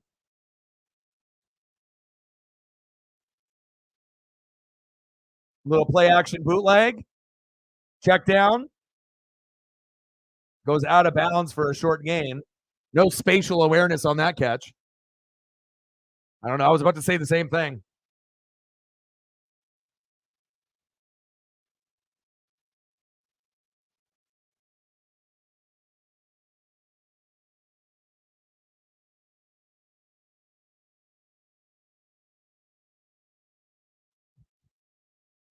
Second down and 9.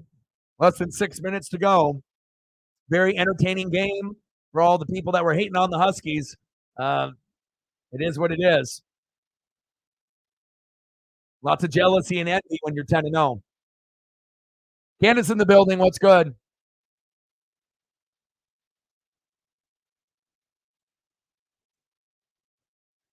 And see, if the Beavers were smart in the second half by going heavy, heavy, heavy, then it would give you an opportunity to go play action on first down in the second half, go over the top, and then maybe get a cheap touchdown that's unexpected on that secondary of the Huskies. You just have to run, run, run, and then build it up. Once we get into the second half, and then there might be a play action first down or second down opportunity for them in the second half. Third down and 9, big play here for the Huskies as well as the Beavs. Floater. Good defense by the Huskies.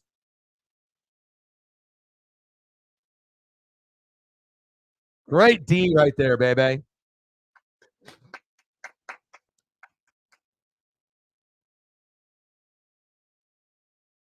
Matt's like a rooftop trying to come into the stream and get followers. He's like, I don't want to do this. I don't care about this. I don't like this. Now you're trying to get as many followers as you can. Look what happened to you. Never doubt your boy. Atticus Sappington. Sounds like someone that would be in Harry Potter. Pick us up, and it's good. Nice job, Atticus. Attaboy. 16-10, Atticus Sappington.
I hope things get better for you. Big facts.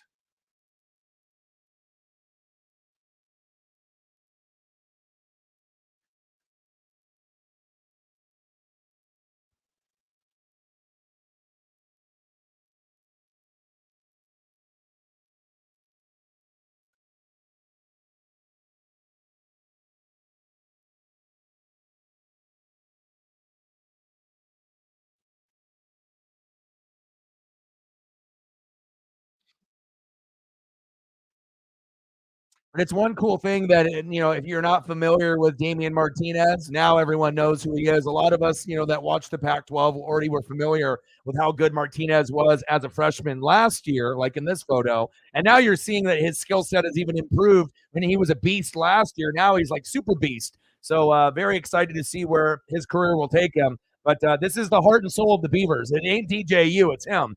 So, they're going to rely on heavy run game, good defense, and then an occasional DJU play here and there, but they don't rely on DJU as much as they do Michael Penix Jr., and it shows. All right, time to get a tutty right here before we get into halftime.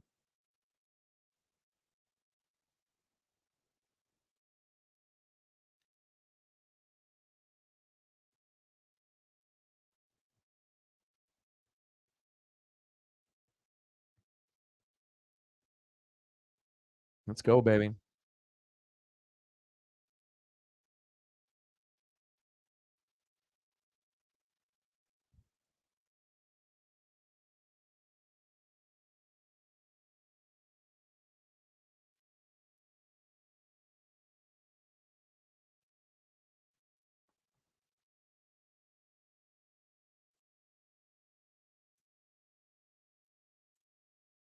Are you still in the process of going through it, or are you still doing the process through like chemo and whatnot, or are you done with it? Or are you in the beginning stages, the end stages, in the middle?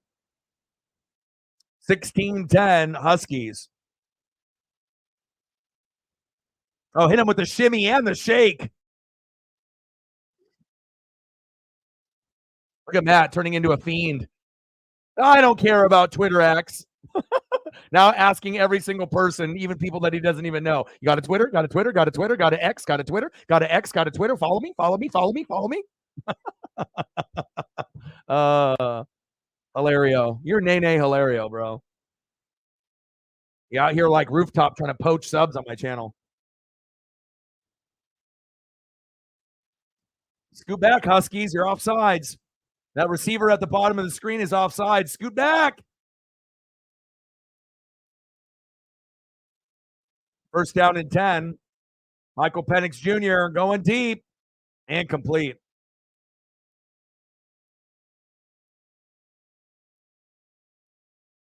Well, prayers up, and I hope the news ends up being fantastic for you.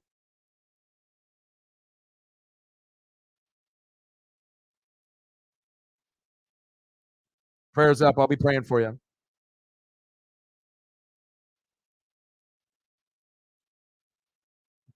Go Michael Penix Jr., dink and doink, and also run the football. All right. You may not have a Damian Martinez on your, running back room, but you don't go away from the run. Okay. There we go. There we go. First down, Huskies. Move the chains. Yeah, he's obsessed now. Obsessed dog. He even put his handle on one of my posts. Obsessed dog. I don't want to do it. I'm not going to do it. I don't want to do it. I'm not going to do it. I hate it. Nah. You should do it. Okay. Now, obsessed dog. Twitter X all night. No job, no food, no friends. Just Twitter, X, Twitter X. No eating, no sleeping. Just Twitter and X all day long, all day, all night. Twitter, X.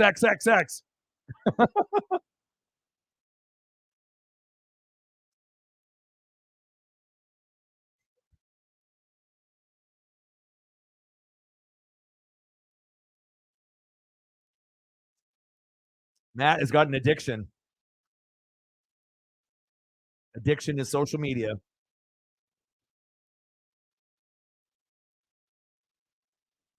First down and 10 for the Huskies. Trips left.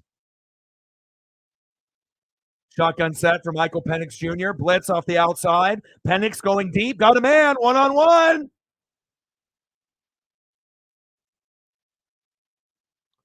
Pass incomplete.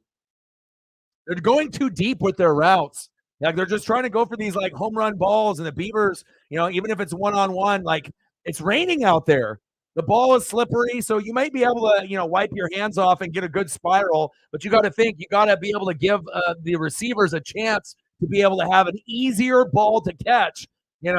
If it wasn't raining, all of these throws are fine, and all these drops wouldn't have happened. It's a potential downpour. You have to recognize that. Dink and doink, run the football. Shotgun set. Michael Penix Jr. right there. Something a little easier. There you go. First down, Huskies. Instead of doing 15, 20, 25, 30, it's okay to throw a 5-yard pass. It's okay to do 7 yards. And then maybe they'll scramble and break a tackle and get 10. It's all right. It's like you're not trying to, do the fatality, finish him. I mean, it's the first half. The game is not over yet.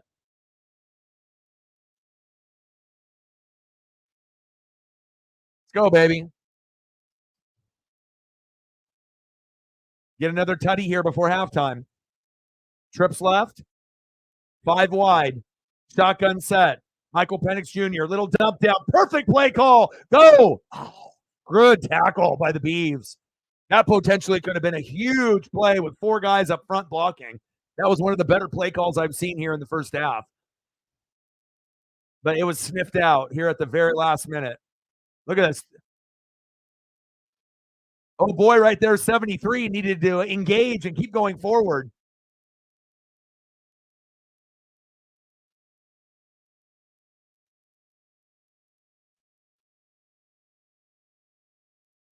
Shotgun set. There we go. Keep fighting, but don't lose that football. Third down.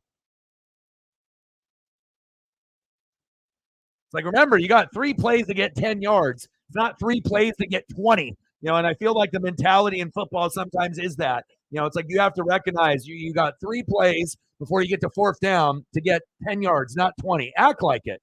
3, 3, 4, 4, 4, 3, 5, 3, 2. It's not that hard. You don't have to go for the jugular.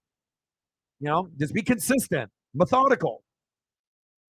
Shotgun set on 3rd down and 4. Shotgun set. Penix Jr. Pump fake. Run. There we go. First down, Huskies. It'll be a good opportunity for Michael Penix Jr. to get another rushing touchdown here. He ain't the fastest guy out there, but if you're just going to keep, dinking and doinking deep or trying to, just run it, man. They got no QB spy on you. Just fucking keep running. There we go. First down and 10.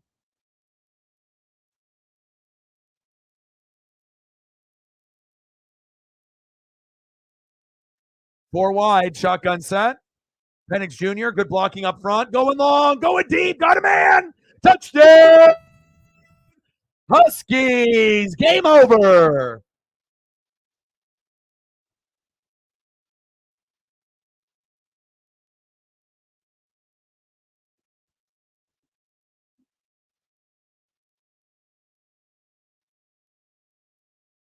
There it is.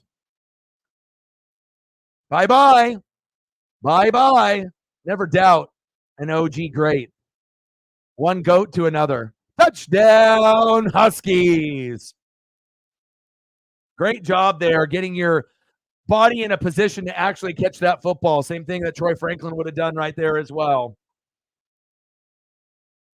Haters, against the Huskies will pick the Beavers. But people that are smart, we already knew what was going to happen. 2-point conversion, 22-10, Huskies. Like I said, I'm not going to be right all the time, but I'm not going to be wrong that often either. Too high, incomplete. Should have just took the extra point right there. But D in the building, what's good? Right up there with Michigan, right up there with Oregon. What you talk about Michigan? Michigan and Ohio State, Georgia, Florida State, all overrated. This is not the SEC and the Big Ten. This is the Pac-12, all right? We never get pub. We never get love. The Pac-12 is the best, okay? Top to bottom.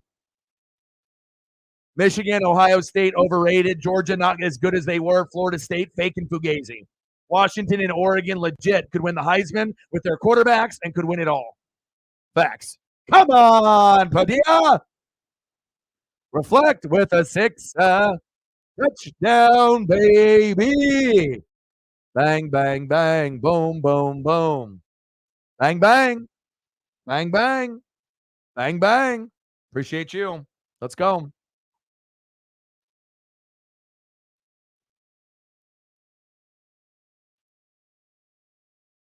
We didn't get the 2-point conversion, brother. Let me know what you want to do for photos. If there's anything that you want, I'll throw up a couple roams up here. He's special. And just like Troy Franklin, it's like, who would have thought, years past, we've had some pretty good receivers, for both the Huskies and the Ducks, but it's a special year this year in 2023. And I don't think people, even to this day, realize how good Rome Duzier is, as well as Troy Franklin. Facts.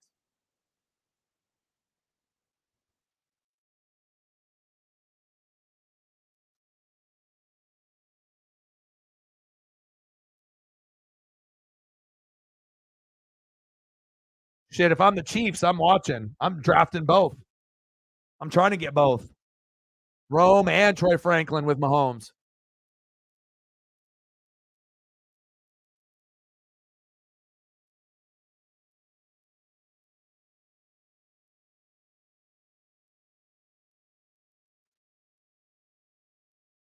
And Oregon State is a very, very good team, but they're not on the same level as the Huskies and the Ducks. And the same thing the Huskies are doing to the Beavers today, Oregon is going to do to the Beavers next week, but even on a higher level tomorrow. Next week at the Civil War. Let's go.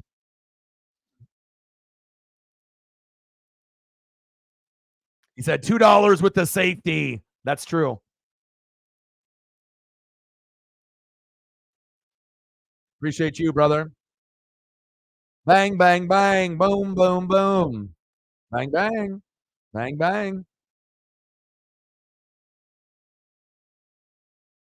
Appreciate you, man. You're a Husky fan, so you're going to go Huskies. All the other people that, came in the room, they're just Husky haters, haters of greatness, just hoping that the Beavers can, upset someone at the top. But, if you're at the top, you're at the top for a fucking reason, right? Great coaching, great offense. The defense hasn't been the greatest because of the injuries, but they have enough where they're able to kind of, hide and mask some of the flaws that they have because they just score so many goddamn points with this amazing offense. So it definitely helps when you got a pro quarterback, 2 pro wide receivers, and a few other people that are very capable of, even if they don't go to the NFL, like Polk and Culp and a few others, that they can get it done. And on top of that, they haven't had Jalen McMillan in over a month, and they still didn't lose. So that's another thing to bring up as well. Recognize greatness when you see it. Me and Reflect knew. I said it at the very beginning. The Beavers, Beavers, Beavers. Nope, not happening. Huskies winning. And they are. 22-10. Huskies. See, you know what I'm saying? Reflect, like I said, your boy works hard and I'm putting in the grind and the effort. We need more people, and more people to support. That's just the bottom line. The more people that we have, and then we also have to have people that will support the hard work and the effort and the dream and the energy and the time, that I'm putting in. There's a lot of people that, spy on me. They steal my material. A lot of people that watch, you know what I mean? But again, if this is my full-time job, you know what I mean? I ain't doing this shit for fun. This ain't just for shits and giggles. You know what I mean? Like I sold a Jordan rookie card that's worth 20 to 30,000 for this dream. But a lot of times people want to, I don't know, just watch me and just feel that that's good enough. And for some people it may be, but not everyone can be as cool as Reflect. So I appreciate you, man. See, now you start to see what I go through on a daily basis. Okay, you're like I'm donating here. And usually when one person donates, it leads to a dono train. But of course, the donos in 2022 were much different in 2023. Like we do have over 20,000 subs. We're not at 20 or 200, but a lot of times I feel that way. It's very sad to feel underappreciated and not loved. But for certain people, I definitely feel the love, like from Reflect. So I appreciate you. Let them know.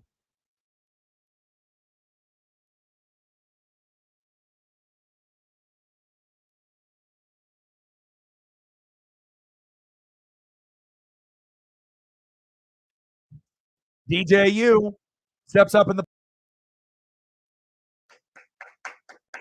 Well, hopefully we'll get someone to come through, one of the regulars or one of the goats. But again, like I said, we had about 8, 9, or 10 last year. And then this year, it's very sporadic. You know what I mean? And even the people that would donate pretty heavy or pretty consistently, either last year or early part of this year, haven't stepped up to the plate, like they did maybe last year or the beginning of this year. And I get it. Sometimes people got bills and they got other shit that they can do. But I mean, if I'm going to be entertaining so many people, thousands and thousands of people, every single day, every single week, every single month, you can show your boy a little love. And it's not like I fucking get to buy anything for myself. It's just to be able to survive so I can actually pay for the internet to keep doing the dream and entertaining y'all. But some people support, some people don't. It is what it is. We need more fans. And we need more people to bankroll the channel. That's just the bottom line. We need to find people that have a extra bankroll to be able to support.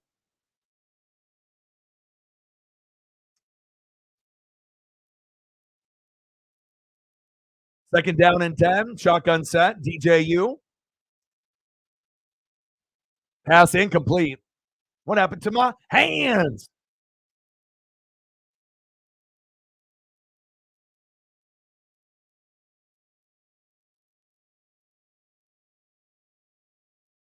But we just got to be very steady and keep grinding, keep hustling. I already know I'm one of the best in the world at what I do. It's just a matter of time before we get the right type of people to support so that others can see it as well. There's a lot of sheep and a lot of bandwagon people that are on YouTube. But, if you are great at what you do, as long as you don't quit, eventually you're going to have your day. Facts. Third down and 10. Shotgun set. DJ steps up in the pocket. Good defense by the Huskies. Good deflection. Patreon doesn't work because you actually have to have people that support. Because if you can't support here on Cash App or on YouTube through the super chat, what's going to make someone do it on Patreon? I've had a Patreon before. And like I said, it's just a lack of support. You know what I mean?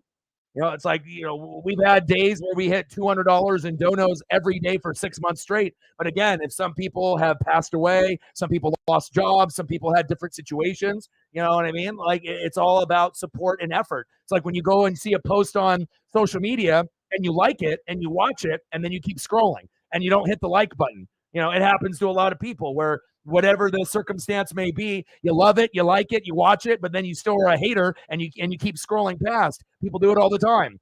So if people can't even like a fucking post and they actually like what they're watching, what's going to make someone to be able to like, sub, donate, or support? A lot of haters out there. This is the truth. A lot of competition out there as well, but not everyone that's recording is great. And I wish it was easy as just doing a Patreon, but it doesn't work like that, man.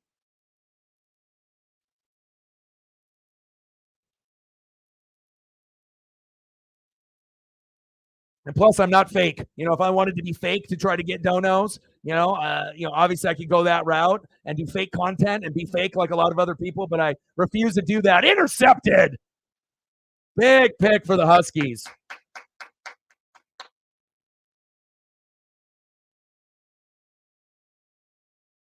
But also, too, having some of the mods and goats not showing up on a regular basis has hurt the channel, plain and simple. Because if we would have had the same type of support and the same people showing up, we would be fine. We wouldn't even have to have this conversation.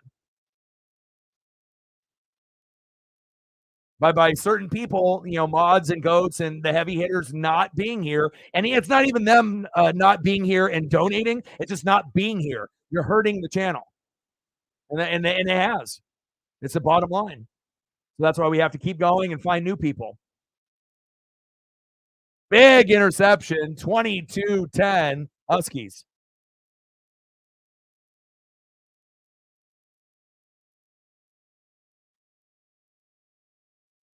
What do you want to see for photos? I got you.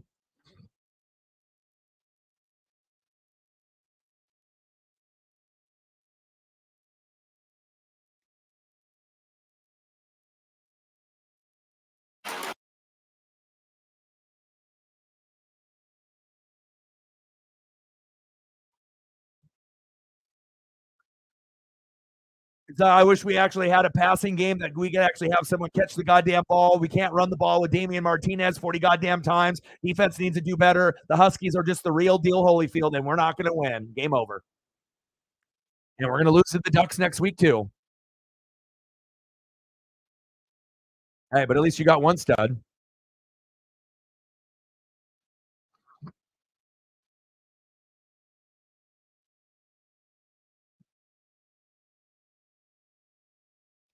Matt Payton fiending like a crackhead. Twitter, Twitter, Twitter, Twitter, Twitter, Twitter, Twitter, Twitter, Twitter. XXXXX followers, followers, follow me, follow me, follow me.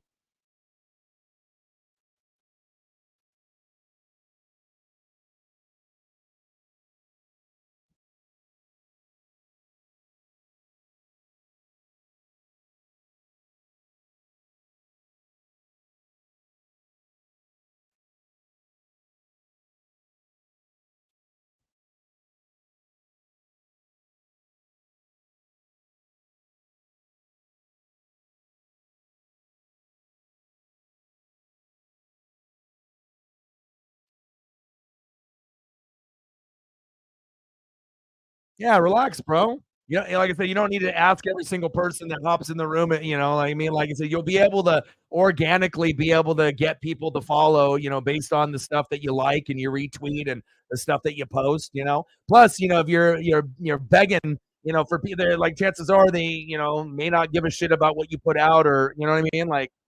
You know, you'll be fine about it. You know, the follower part doesn't fucking matter. The whole part and the whole point of getting one is to be able to read, you know, to be able to watch film, to be able to, you know, see some of the different people that you can interact with and follow, you know.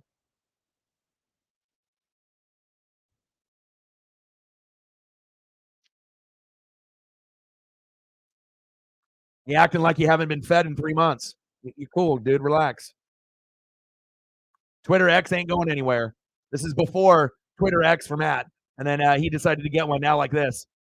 Nonstop. Can't sleep, can't eat, can't shit, can't piss. No friends, no family. Just Twitter X and Matt with his phone. It's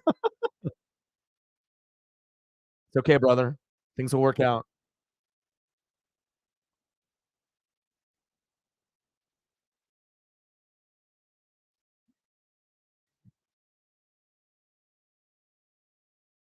Rome, Rome, Rome, Rome.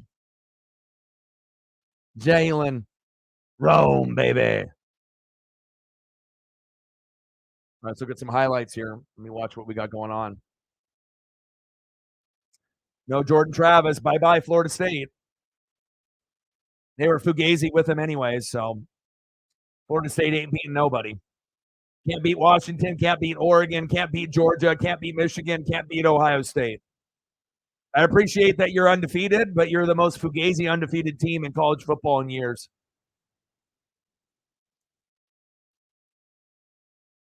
Oh, Booger McFarland about to talk. No, ears bleeding, eyes bleeding, nose bleeding.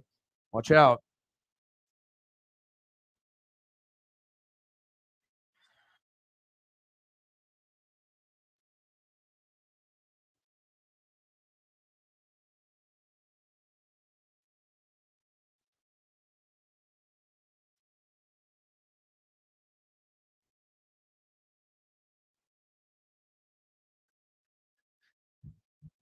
Prayers up for him, you know, for Jordan Travis, you know, but again, I hate injuries. Injuries suck.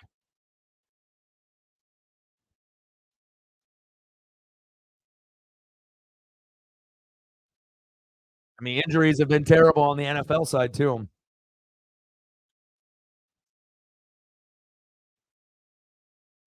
All right, you guys let me know what you want to do for photos and whatnot. If there's anything that you guys want to see, just fire away while we're waiting at halftime. Otherwise, I'm just going to sprinkle in Huskies and Beaver photos as we're waiting until the third quarter starts. Because Booker McFarland doesn't have anything worthwhile saying ever. You might as well just stick your fingers in your ears and you'll get better information.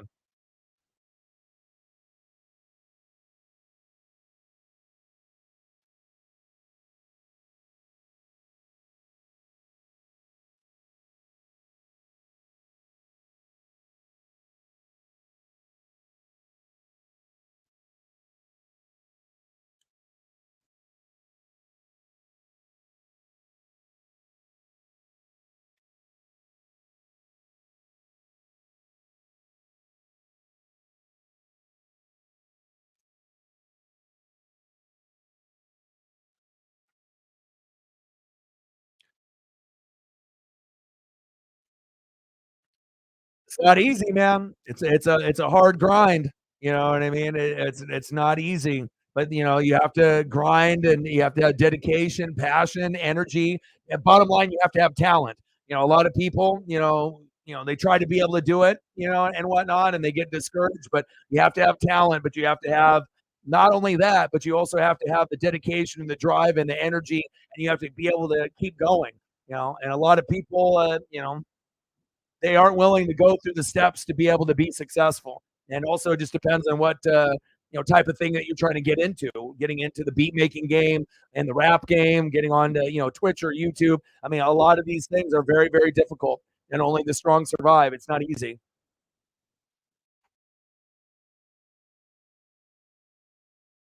Like I got a friend Brooks that lives here in Oregon who's probably the best beat maker in the Pacific Northwest. Busta Rhymes has reached out to him, but he still doesn't believe in himself, and he doesn't really push himself to the way. I can't make your dream happen for you if you're not willing to put in the time and the effort. It's never going to happen. If you're always wanting other people's approval instead of just believing in yourself, your dreams are not going to happen. You have to be able to have that confidence in yourself, but also you have to be able to put in a lot of the work and have that talent. A lot of people can have the talent, but then they don't have the drive and the dedication to follow through. So,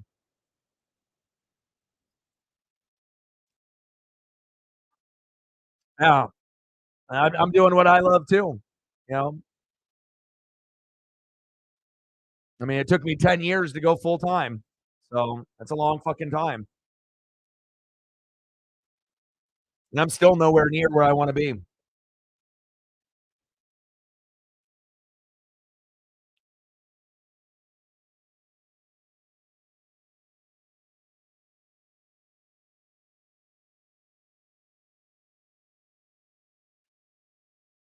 But sometimes, like with my buddy, like I told him what he should do. You know what I mean? But again, sometimes people, they just don't want to listen. You know what I mean? I told him years ago, like when I was doing YouTube, I was like, what you need to do with your beat making is get the fuck off of SoundCloud, or if you want to do SoundCloud, fine. But I mean, how many people are going to get discovered based off rapping or beat making on SoundCloud? A very small percentage. Like I said, you can get discovered there, but if you ended up doing YouTube, and I told them this years ago. And if you were able to do your beats and then you would show people the process of you hitting the keyboard and then going through the process of how you make your beats and how you go through your layers, through the bells and through the different sounds and going through that, that will get you subs. That'll get you views. That'll get you donations. That's what's going to get you going. But he ignored my advice. And then now it's like 10 years later, and now he's finally like investing in himself with a little bit of equipment upgrades, but he still isn't applying himself the right way. You need to be able to know where to put yourself to be appreciated. Like I started off doing like Facebook and other things, and I didn't even do YouTube right off the bat. But when you put your content somewhere where people don't appreciate it, you're not going to get the proper response. Like people on Facebook, they want to see pictures of babies and dogs and cats. They don't give two fucks about me doing my dream, even if I got the biggest, sports channel in Oregon. They don't fucking care. If anything, they're going to be hating on me, thinking, "Oh, I can do that." Oh, that's no big deal. Who cares? Like I said, you got to be able to know where to be able to put your information, put your talent, and then you got to be able to, keep grinding with it. And a lot of people, they don't understand what to do or when to do it. So kind of sad, but again, it's not my dream for him. It's supposed to be his dream. And if he can't believe in himself fully, then it's never going to happen.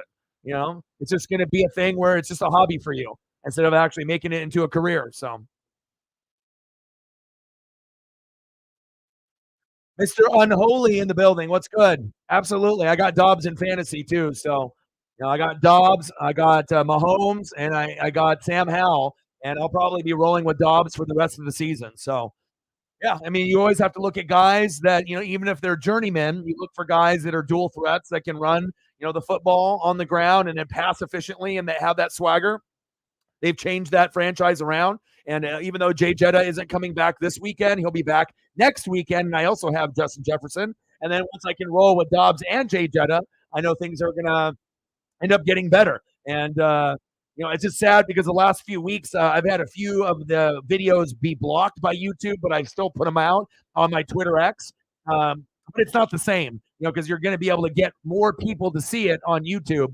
And sometimes, depending on the matchups, when they're good, like the Chargers and the Lions and a few of the others that I've done, it's just unfortunate. I put in this time and this effort, spending my time to do these videos, and then for YouTube to either block them in the United States or block them altogether, which is kind of bullshit. But I haven't had too many videos blocked. I think I've had five blocks, five or six, and we're already on like week 10, week 11. So, it is what it is. But I'll continue to keep putting out Dobbs, and I will be doing a live stream for the Broncos and the Vikings tomorrow night. And I'll bust out some reaction videos during the day as well. So,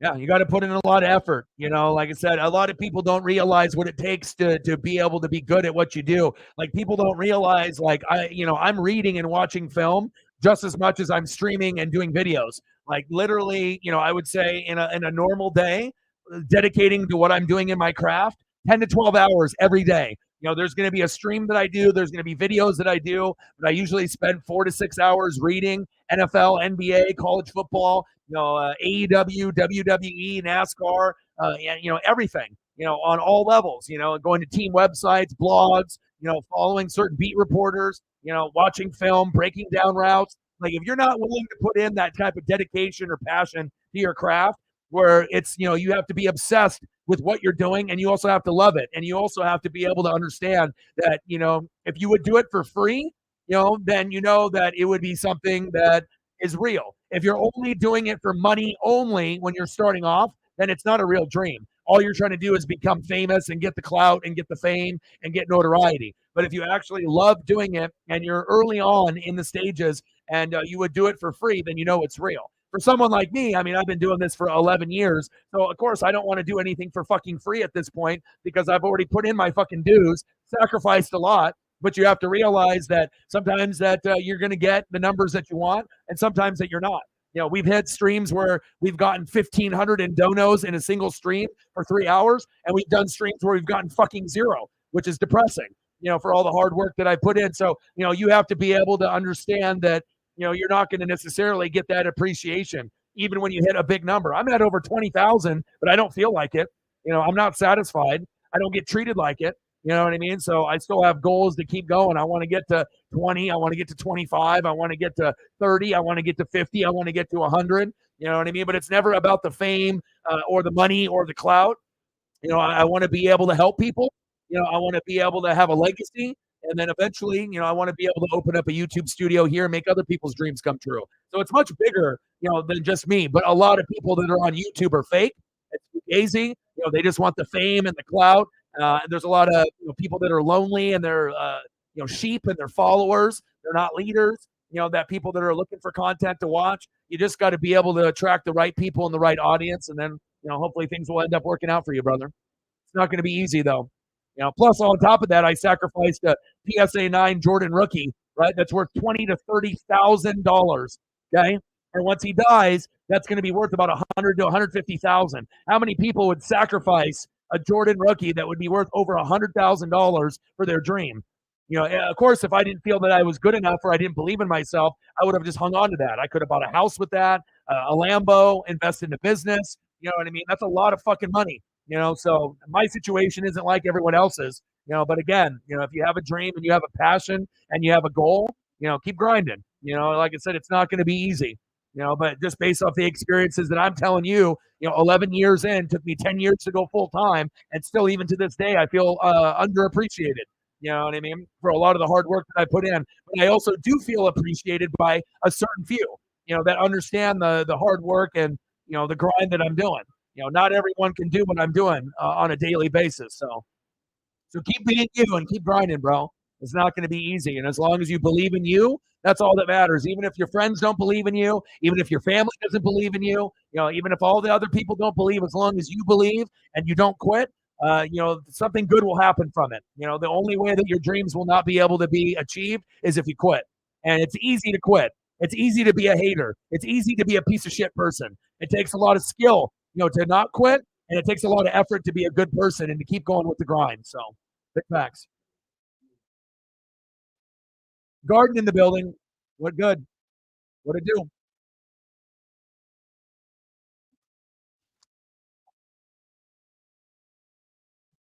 But it's crazy. Like my bro, like Buster Rhymes actually reached out to him in a DM, and I was like, man, if that's not a sign for you to keep going with your dream, I don't know what is. But again, if you don't believe in yourself and you just think it's like a hobby and you couldn't actually make it a career, you're never going to make it. You're never going to make it. But if he would have listened to me when I told him to, who knows how many subs, and who knows, he probably would have already been discovered by now. If he would have just listened to me. But again, sometimes people are in their own world, and if they don't want to take advice, like I said, and out of all the people in Oregon in my friend group, I feel that me and him are the most successful, have the most talent out of anybody, out of hundreds of people that I know. But again, if you don't believe, I can't make your dream fucking happen for you. You got to believe yourself. So. Yeah, I mean, like I said, no, my journey is much different, than a lot of these other people. I had to build something from the ground up. I had to go through many, many times of reinventing myself. And then starting off with just doing reaction videos, right? And then going from there, and then doing NFL, and then from there doing college football, and then doing NBA, and then NHL, and then NASCAR, and then AEW and WWE, like UFC, boxing, like no, I don't think we have probably one of the most versatile channels out there. But again, sometimes people want to go and follow things for pure entertainment purposes, and it's just sad that the state of affair of where we're at right now with sports talk, it's the worst it's ever been. So a lot of people want to waste time watching dancing videos and fake prank videos that they think are real, but they're all staged. If people want to waste time watching that shit, that's fine. But there are a lot of talented people out there, that need support that actually can, become something, that could actually, be on TV, be on podcasts, get notoriety, but it all depends on what fan bases are looking for. If they're looking for dumb shit material, bullshit stuff that doesn't matter, that they're just trying to make a quick buck, or if they're, trying to actually, have a legacy and they actually have talent. So there's a difference. So,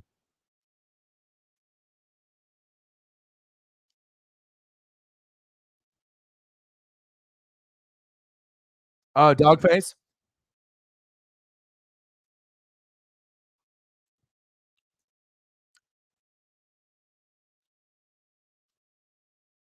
Yeah, it's not easy, man. But like I said, for me, probably 4 to 6 hours of reading, couple hours of film study, and then I'm streaming every day. And then sometimes I'm doing, one stream, two stream, three streams. Sometimes I'm doing reaction videos, 6 or 7 on top of a stream. There'd be times where I don't even take a day off for months. You know what I mean? It all depends on how dedicated you are. And it's very easy to get lazy. It's very easy to get off track. You have to be very, very laser focused, on your dream, and if you can be laser focused and work on your craft and try to be the best at what you are, at what you do, good things can happen.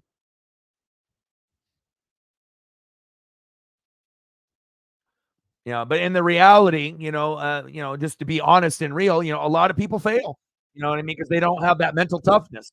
You know what I mean? So remember, like I said, when things get tough, you have to look yourself in the mirror and ask yourself, did I do everything in my power today to be better? And if the answer is no, you got to go back to square one. Because if you don't do it, there's always someone out there that's going to be working harder than you. It's like I read a Larry Bird book when I was really, really young, and he was talking about when he was really, really, really young, and he wanted to make sure that he could keep up, with the brothers and all the other athletes that were out there. And he thought to himself, the only way that I'm going to be able to keep up with everyone else is I'm going to have to outwork everyone else. So Larry Bird would like go sneak into gyms, when he was young in like junior high and middle school, right? High school. And he would sneak in there into the gym, hide behind the curtains, and then the lights would go off. The janitor would leave. He'd flip the lights on, and he would stay in there all night long, working on jumpers, layups, threes, free throws. And if you're willing to put in that extra effort, because he knew that if he was sleeping, that there was going to be another guy out there that was doing what he was doing, and they were going to get better while he was sleeping. And so if you can have that kind of mentality that that if you're not putting in that maximum effort, then someone else is, and they're going to take your spot. So remember that. Always put in that maximum effort if it's important to you. All right, baby. Second half about to start. Let's go, baby.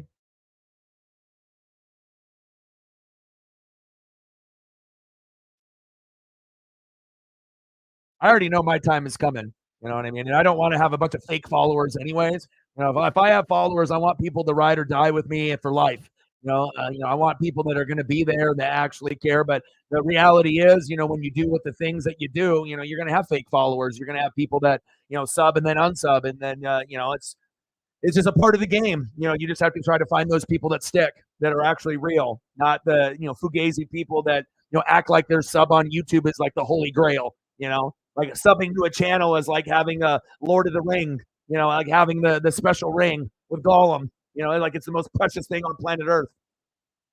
But I'll tell you what though, some of the most talented people are on YouTube. On planet Earth. There's a lot of talent there.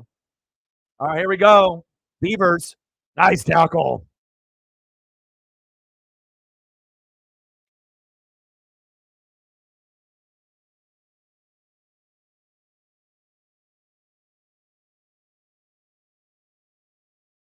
Oh, yeah, I always help people out all the time, man. Regardless if we have a lot of people in the room, a little people in the room, it don't matter. It's all about, the right people in the room, you know. There was times where we were hitting, 200 to 1500, and there'd be times we would only have a couple people in the room. So, like I said, if you have a couple heavy hitters that will support you, sometimes you only need 5 or 10 people in the room. You can have 100 to 1,000 people in the room, but if no one's donating, you know what I mean? They're just watching you, or they're a bunch of kids or whatever, and they don't give a fuck. They're just watching. It's like sometimes, you can have a lot of people, but that doesn't mean that you're successful. You can have 1,000 people in the room, but if 1,000 people aren't donating, then what are you doing? You know?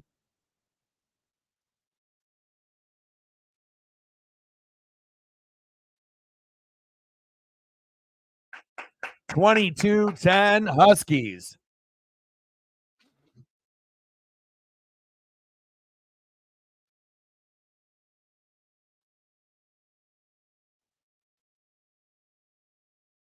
Shotgun set. DJ, pass to the sideline, incomplete.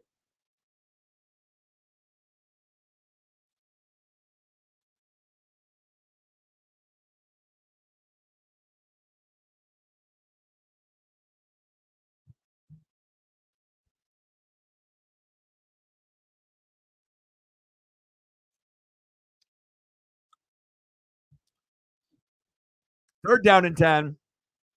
On third down, DJ 0 for 3, 0 yards, 0 first downs. How dare you compare him to Michael Penix Jr.? Come on now. For all the people that thought the Beavers were going to win this game. Obviously, it's just hating on the Huskies, not really understanding what the Beavers have personnel-wise. You can definitely tell, people that actually watch the games and people that don't.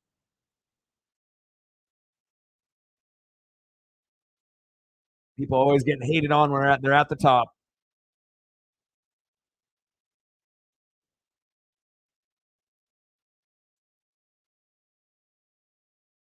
22, 88 to go.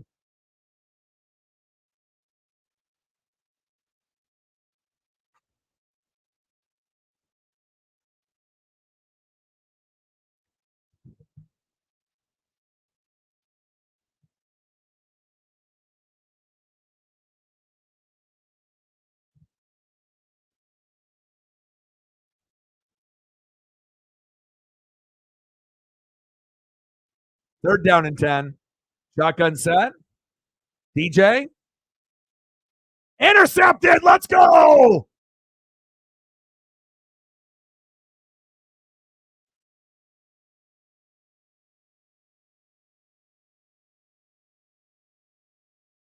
Shame on you thinking that the Beavers were going to win this game.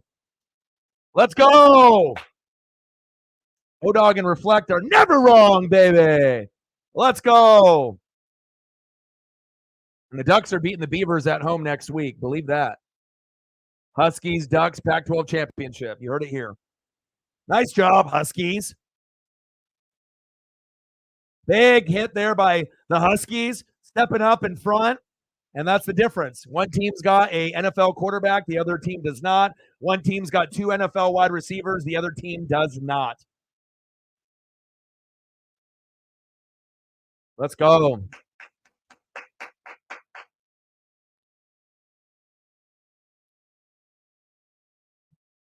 This game is already over.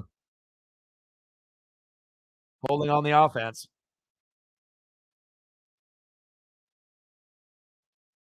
Very impressive. No Jalen McMillan for over a month. Defense banged up, but it shows you how good the team is and how well coached they are. DeBoa, Penix, Rome, Jalen, Culp, Polk, many, many weapons there. And then you got guys on the defense that, a lot of people don't even know across the country. And the guys that would have been known have been hurt. So to be able to have others step up, huge, huge for them on the road. First pick in 5 games. And old boy's got 2 on him. But who have they been playing? Have they been playing teams like Oregon and Washington? And the answer is no. But they will be. And then they'll get slapped in the mouth and realize they're not on the same level, even though they're the 3rd best team in the Pac-12. You are not the Huskies. You are not the Ducks. Nice try, though.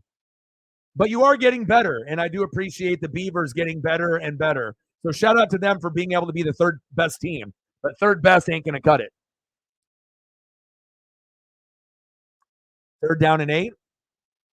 And once you got the lead, as a good coach and as a good ball club, what do you typically do? You run the football. You bleed the clock.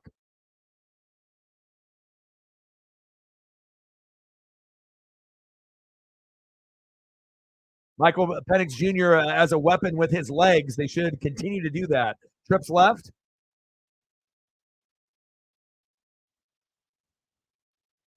Penix Jr. in the flat. Loses his balance in the rain. Short of the first down marker.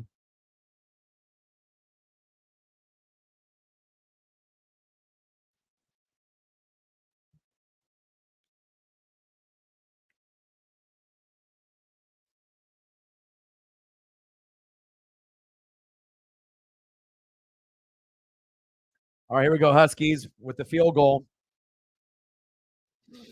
Come on, baby, let's go. Lots of rain here. This is going to be a very difficult kick. The angle is not very good on this left hash either. Not very likely to make this. Made it there, but there's a flag. What is it, false start? Oh, no. Backing him up. How long is it now?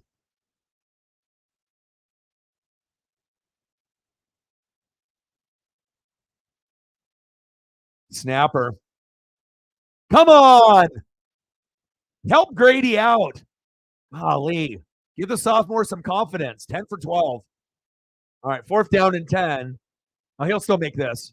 I thought it was going to be a much further back, but under 40, he's got it. You would think. You would hope. Let's see. Kick is up, and he missed it. Wow! Beavers still in it. Made the first one, missed the second one. He went wide right on the first one, but it went in and then went wide left. Let's see the ball placement. Hopefully it was laces out, not laces in like we saw last week. Tough. Well, they're still up by 12 points, so. But I like the fact that they decided to go for the field goal. But now, since they missed the field goal, they may not go for field goals the rest of the game.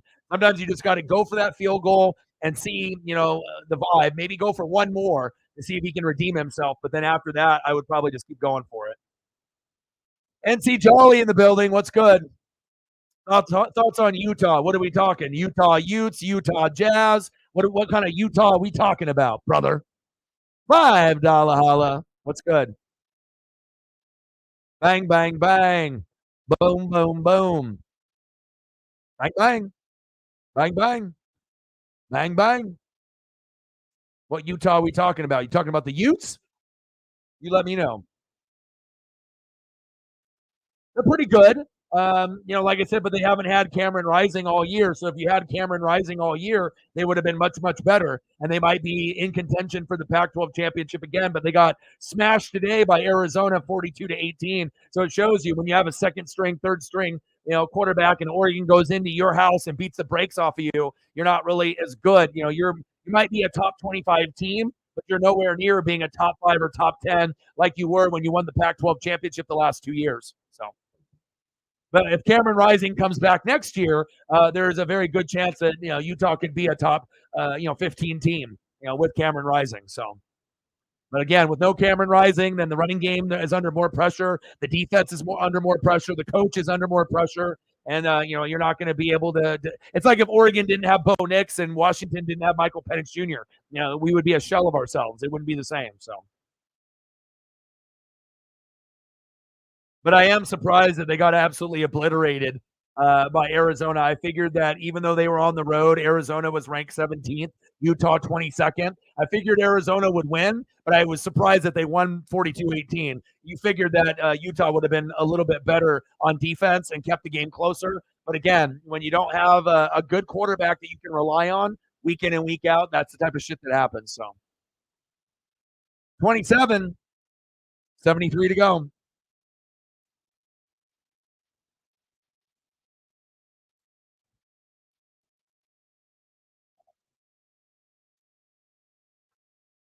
What do you want to see for photos, NC? Yeah, I mean, I watch almost every Pac-12, big matchup, throughout either DVR or replay or I try to watch as much as I can, during college football and NFL season. Like ideally for me, I try to watch 5 each day if I can. Morning, afternoon, evening, and then try to sprinkle in another game or two, that maybe I don't have time for immediately, but then I can watch it late at night when I'm doing film study, or I can watch it, later, like after Monday Night Football or like on Tuesday. But I'm always trying to evaluate that talent, where it's at, especially with college football. So that way I can evaluate the talent before they make it to the NFL. And then my prediction game will be even better than a lot of other people. Because if you don't watch college football, you're not going to be able to predict very well on the NFL side. You're just not. Like I said, you'll do all right. But like if you're doing sports betting or if you're just doing fantasy, again, watching a lot of college football will make you a lot smarter about the NFL game. If you got any photos of anyone that you want to see NFL wise or whatever, comment below and I'll shoot you a photo or two of your favorite player, past or present. Second down and 14, 22-10 Huskies. The Beavers have to be able to run the football and get Damian Martinez the ball. There he is. Oh my! First down, Beavers. But you can tell the Beavers are really one-dimensional. It's really Damian Martinez, and that is it. DJ, nope. Wide receivers, nope. Tight end, nope. It's literally one guy. So if you stop him, you win the game. You know what I mean? And sometimes the Beaver defense will be pretty good. But again, if you're going against the Husky offense or the Duck offense, good luck. You ain't winning that battle. Way too many good weapons and options with Bucky and Bo Nix and Troy Franklin. And then you look at Michael Penix Jr., Rome Odunze, Jalen McMillan. They got Culp, they got Polk, they got a lot of guys that can do it.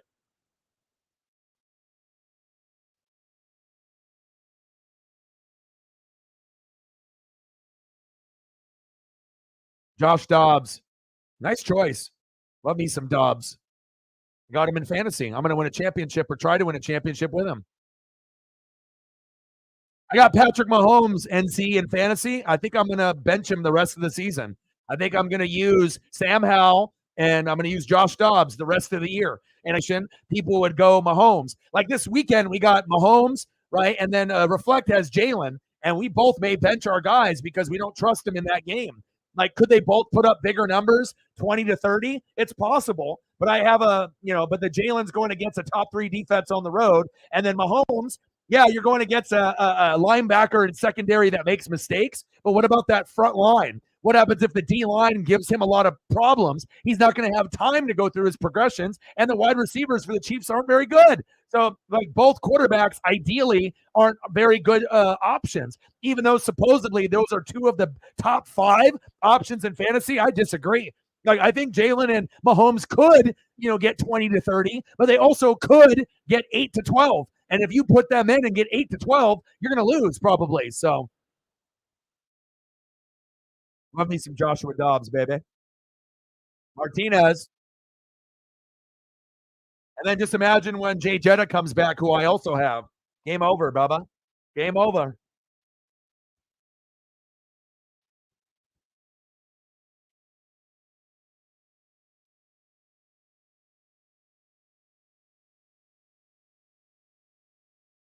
It's like, my favorite guy on the team right now just because of his dual threat. Last year I drafted Justin Herbert. He got hurt right away with the ribs, if you guys remember. Then I picked up Geno Smith for the Seahawks because I believed in him, and then got Justin Fields. And I was able to go 13-1. Normally I don't like carrying three quarterbacks, but I'm doing it again this year because the guy I drafted, Herbert Mahomes, I don't believe in him.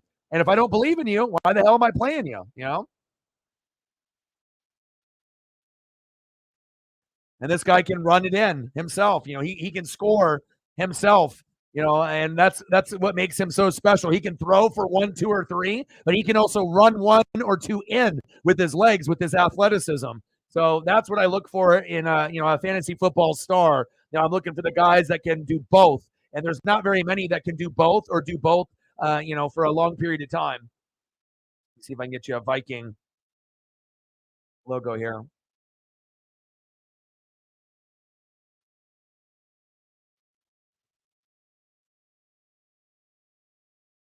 There we go. We got to make sure we keep it complete.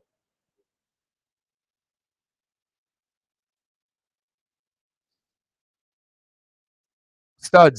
And I lost Mark Andrews, so at least I got Laporta and I got Taysom Hill, but I'm still not really happy about the injury.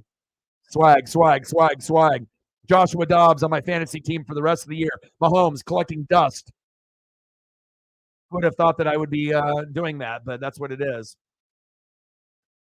DJ, get rid of it. Incomplete. He just got no touch on his throws. Your defense is getting tired and injured, but the time is running out.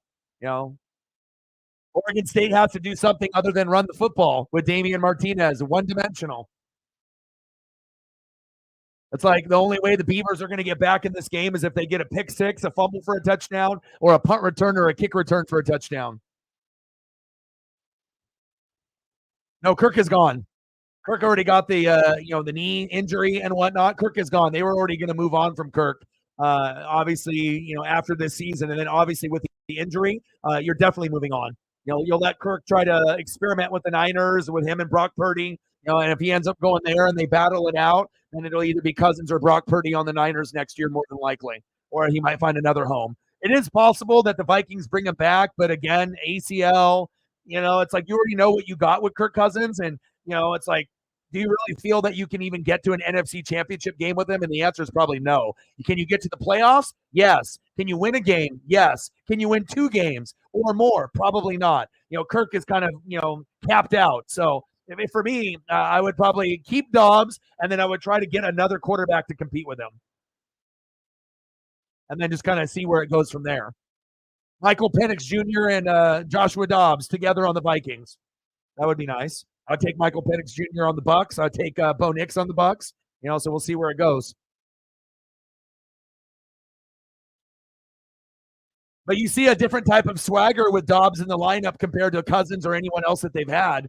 Like I said, he was playing pretty good for the Cardinals, but they didn't really have a whole lot of weapons. It's like your best weapon was fucking Trey McBride and Hollywood Brown. Now you're going to TJ Hawkinson, and then you got Jordan Addison, and pretty soon KJ Osborne and Jay Jetta will be back healthy. Who cares about the running backs? Cam Akers sucks. Madison is always fucking banged up, and he ain't Dalvin Cook. Nice tackle by the Huskies. So Dobbs is special, but it shows you, if you got a guy, and also he's smart too. NASA, rocket scientist. You want to find a guy that's good on the field and off the field too. Dobbs, baby. Championship with Joshua Dobbs. Here we come. Either me, Reflect, or Faux King Money. Great defense there by the Huskies. 2nd down and 13.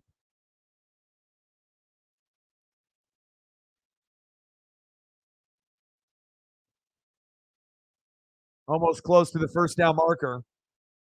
And again, if the Beavers were smart, right, they would run. Martinez. And then you got to hit them with the play action. But you got to do it either on 1st down, not 3rd down, where they're going to be expecting it. But at this point, if you want to dink and doink like Washington should have done earlier and then keep pounding the rock, Martinez is hard to guard. 17-14.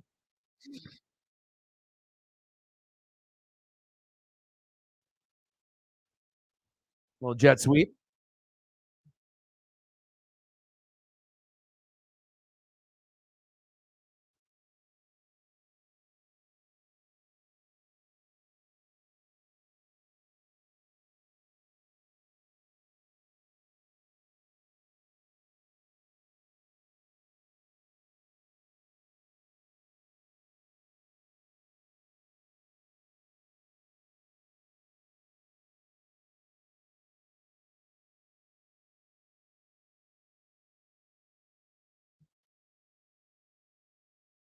False start.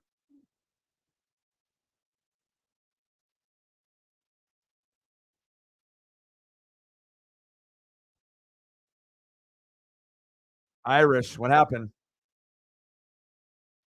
He knew it too.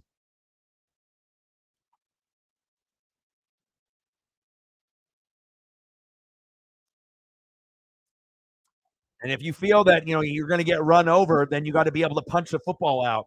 Everyone should be coached up on the sideline to punch the football out because that's the only way you're going to stop Martinez. And even if you try to punch the football out, you're not going to be successful. Probably 8 times out of 10 or 9 times out of 10. First down, Beavers knocking on the door. They're about to score a tutty. It only took them 3 quarters to get this deep. But also, too, Burnt, you have to realize all the Husky players on defense are injured. So, I mean, what are we doing here? It's like, we're about to score. Yeah, you're going against a bunch of backups, and a lot of their starters are injured. So it's like the Husky defense isn't as good as the Husky offense. So you have to keep that in mind, too. It's not like the Huskies are full strength on defense, and all of a sudden the Beavers are coming. It's like they're playing with a lot of the backups and a lot of their stars that aren't even playing. Hand off to Martinez. There we go. Good tackle.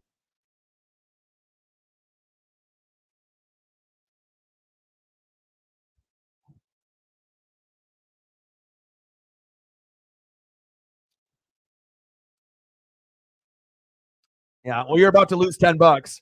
And like I said, I could care less with the Beavers and the Huskies. I just call it how I see it. But you ain't beating Michael Penix Jr. in this team.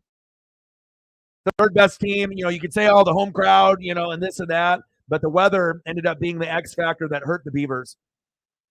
If you had clean weather, it would have given them a much better chance to win this game. Second and goal. Play action fake. Flag on the play.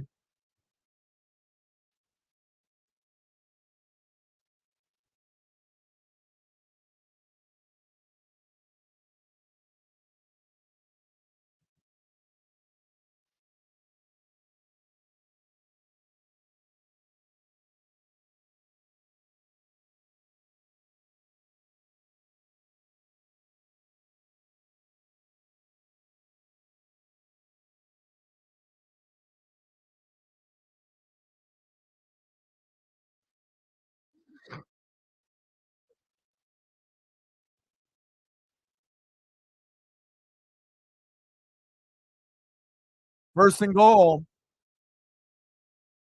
Hand off to Martinez. Flag on the play.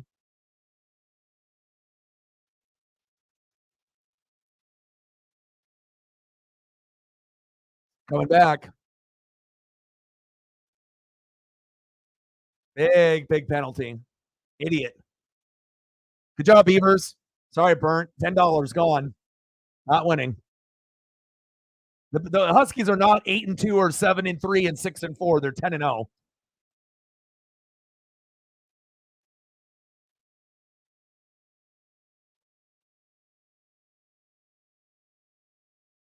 The real question is depending on how far back they go, will they take 3?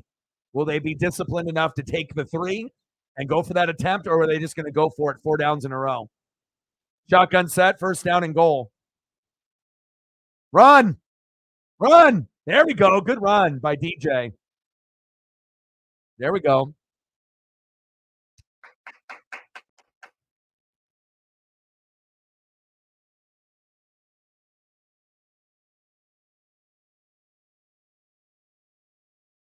I mean, if the Beavers had an NFL receiver, then it definitely would be more interesting.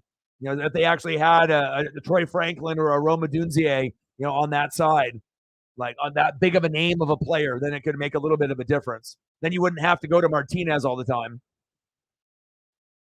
Second and goal. Handoff to Martinez. Touchdown, Beavers. Nice job, Beavs. Martinez. It's kind of good. Pretty much their whole team.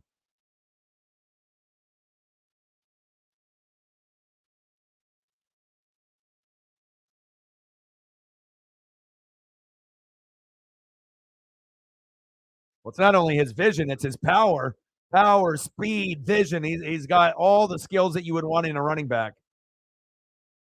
And he's much stronger than the average running back as well. He can run over people.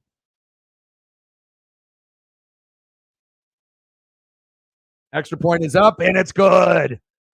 22-17 Huskies. You really want your $10 bet, huh?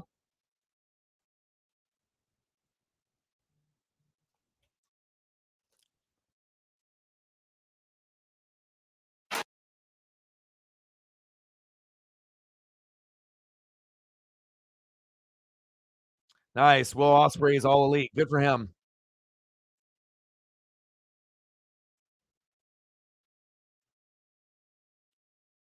I don't know if that's with pads or if that's without pads. So, game's not over. You're doing it because you're not even a fan. You're doing it because you weren't trying to win money. You're not even a Husky fan or a Beaver fan. You're just trying to win money. Come on, man. Burnt. Like, you don't give a shit about these programs. You care about your $10. Come on, Burnt. Brandon in the building. What's good?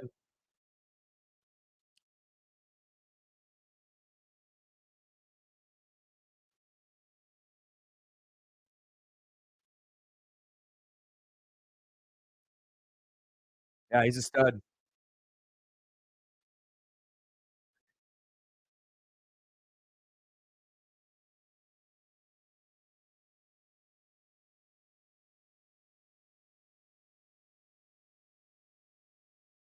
It's called an addiction.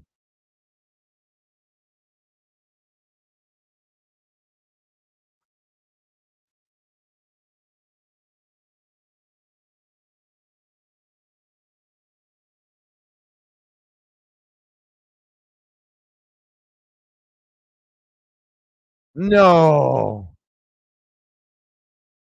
I know you are. And you fought me for it for so long. Told you, bro. You're going to have addict tendencies now moving forward, Matt. I told you. It's like unlimited information. There's so many different things to read, and you don't have to go anywhere else. You don't got to go to Facebook. You don't got to go to Bleacher Report. You don't got to go to ESPN app. You don't got to go to NFL.com. You literally can get everything for every sport and pop culture, everything all in one.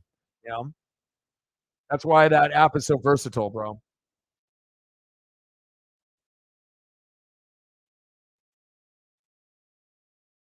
So say goodbye to your friends and family for like the next couple years.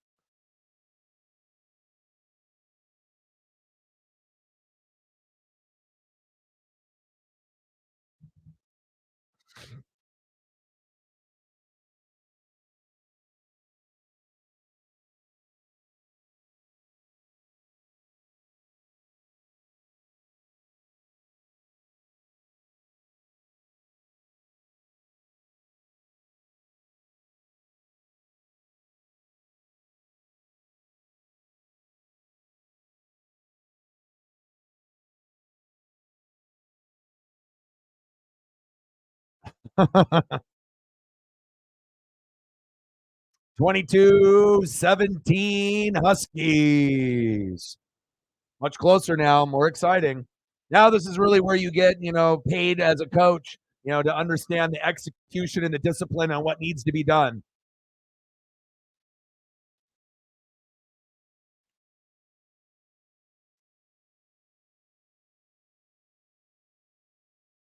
All right, baby. Let's go, Michael Penix Jr.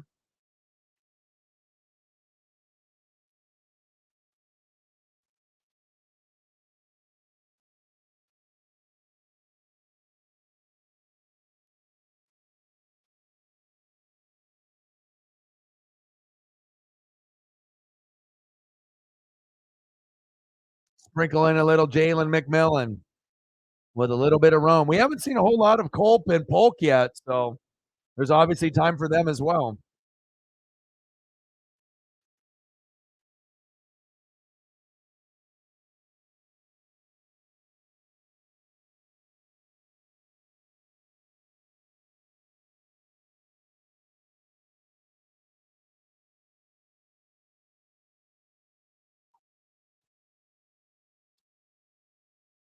Yeah, obviously the defense is only hanging on by a thread, so the offense needs to do what they normally do on offense, step up. So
LSU 35, Georgia State 14. Can we get the SEC to actually play quality teams late in the year instead of playing these garbage teams to kind of make themselves go up in the rankings? It's bullshit. They do it every fucking year.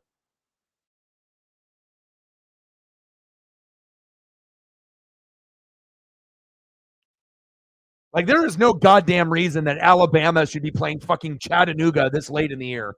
Ridiculous.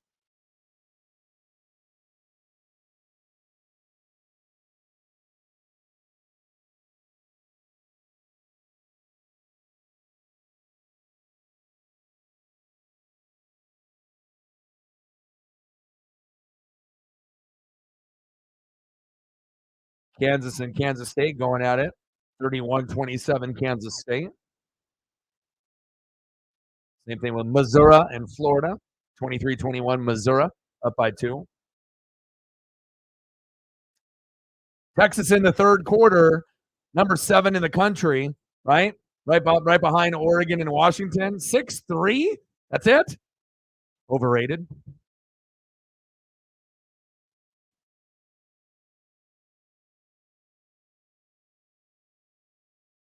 All right, here we go. Execution is a must here. Move the chains, get into the fourth quarter, have the football, feel good about yourself. First down and 10. Crowd will be very, very loud from here on out.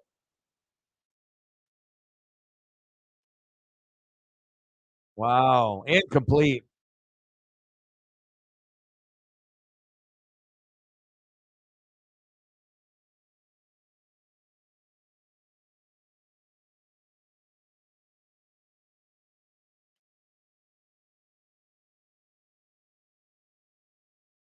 Good coverage there by the Beavers. That would have been a hell of a grab if he was able to contort his body and catch that throw.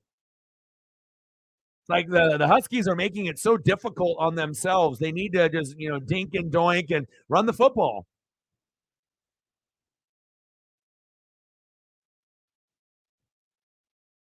Big defense there by the Beavs.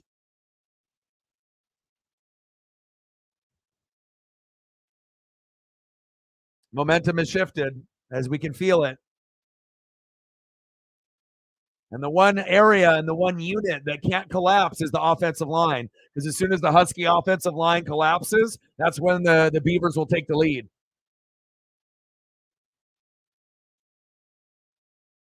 Third down and 13. Big third down.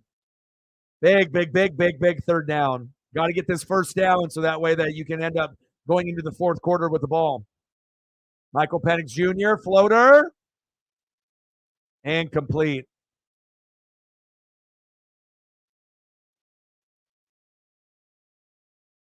Good defense by the Beavs. Bad execution by Washington there. So at this point, you need a turnover to stop the momentum and stop the bleeding. You're going to need a pick or a fumble. You're going to need something to be able to spark, this team going into the fourth quarter.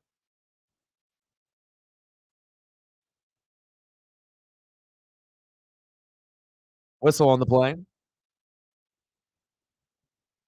Because once if the Beavers do get the lead and they keep pounding the rock, then they're going to win. Because like I said, the Huskies don't have an answer for Damian Martinez. But at this point, you're still up by 5. So your play calling has to be much, much better. And, I think the play calling overall has not been that great from Washington. The weather hasn't been good, but you're still throwing the football deep like the weather is perfect.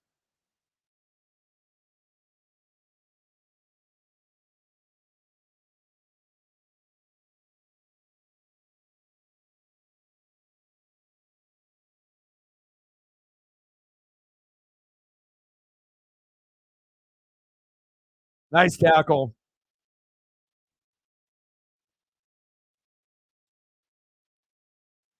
Flag on the play.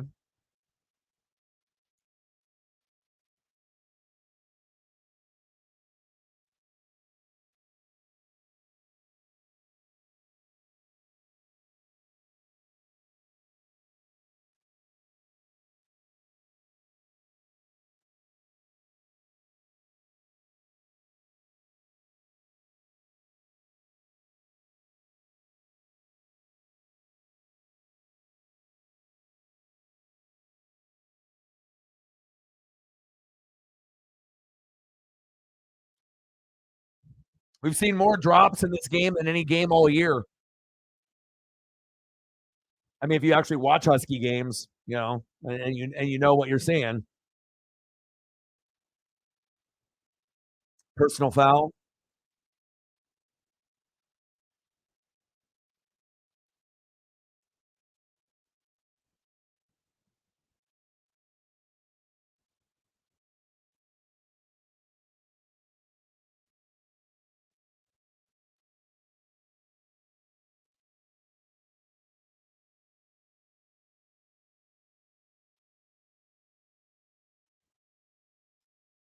There was more of an aggressive motion there by the Husky player at the end, but a lot of times they catch the last guy, not necessarily the first guy, but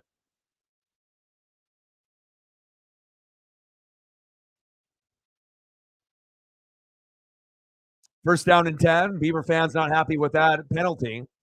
Should have been probably offsetting penalty on both players there, but handoff, Martinez. And like I said, if the Husky defense steps up, they're going to win this game. If the Husky defense and O-line do not step up, they're going to lose this game. It's very simple.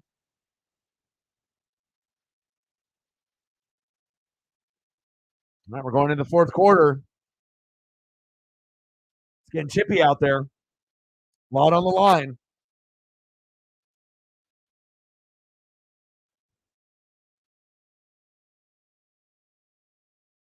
Great game. Everything that I imagined that it was going to be. Except for Washington, not kind of changing their strategy with all this rain, but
Early 2000s, absolutely.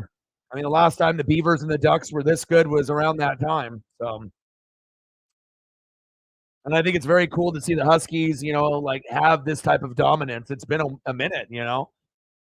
Like they had that split championship in '91 when I was like 9, with the U. But it's been a little bit. It's like they've had Pickett and they've had Marquez Tuiasosopo. They've had a few quarterbacks here and there, but nothing like Michael Penix Jr. and the squad that we have now. But again, with all that being said, it shows you O-line and defense still matter. And they've been beat up on defense all year. They haven't had Jalen McMillan, a wide receiver that's going to be going to the NFL, not as good as Rome, but pretty fucking good. Haven't had him for a month, and they've still been able to kind of get by. But again, the best 3 teams in the Pac-12 are the Huskies, the Ducks, and the Beavers. So it's going to be very, very interesting to see how this pans out.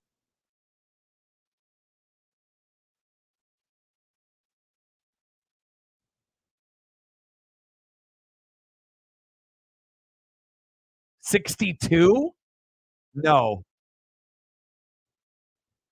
I mean, what are we at right now? 39?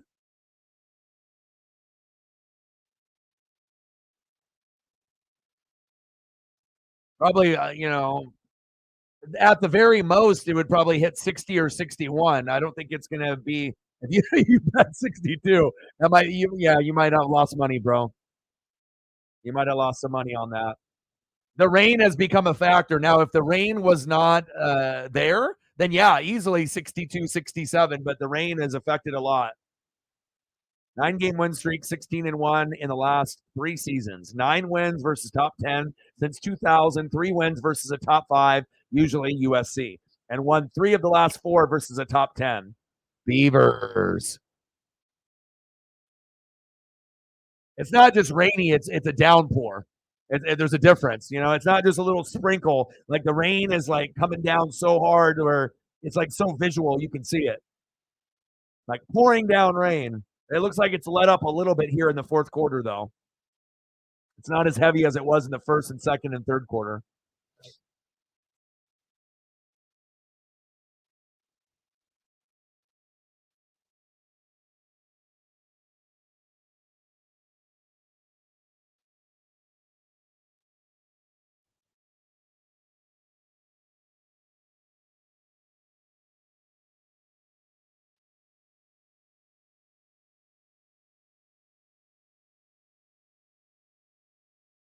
Nice tackle. Good defense there by the Huskies. Now, what do we do here if you're Jonathan Allen? Jonathan Smith. All the Jonathans. 4th down and 2, they're going for it. I don't know about this. They don't believe that the Husky defense can stop them. Let's see if this will backfire or if they'll get a big first down. 4th down and 2, keeper. And he got it. And a spin move.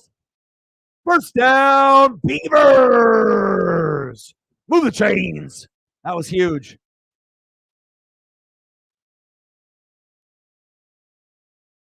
Good blocking up front on that O-line. 27. 73 to go. Betting, you gotta look at the weather, man. Weather is a key factor. Obviously, most people pick the Beavers just based off being at home, and the crowd. I mean, they were on the Vegas line, favored by 1.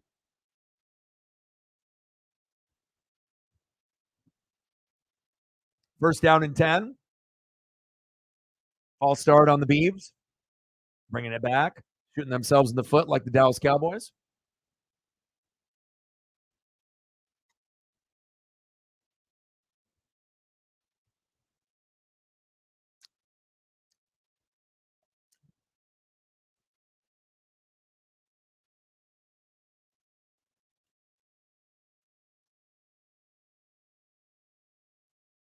First down and 15. Beavers just need to keep running the football and just going through the motions. Huskies need a turnover desperately. If they don't get the turnover, or make a big play, momentum is already, in Corvallis. And if they want to be able to get it back, they need to be able to come up with a big pick, a big fumble, or a big stop, a game-changing play.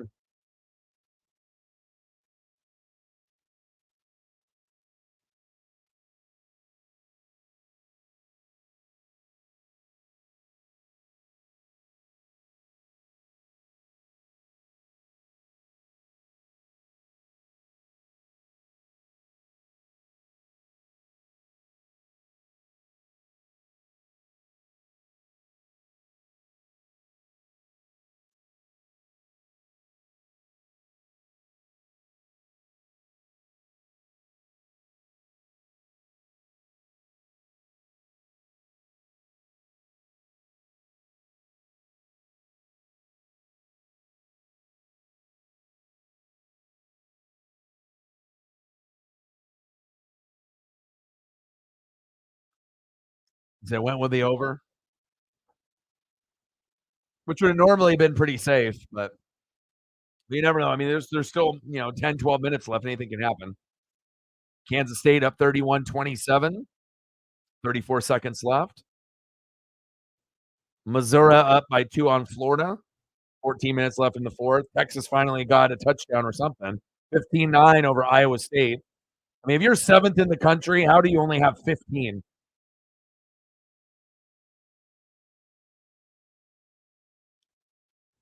And if Michigan was so good, how do you beat Maryland by 7? 7?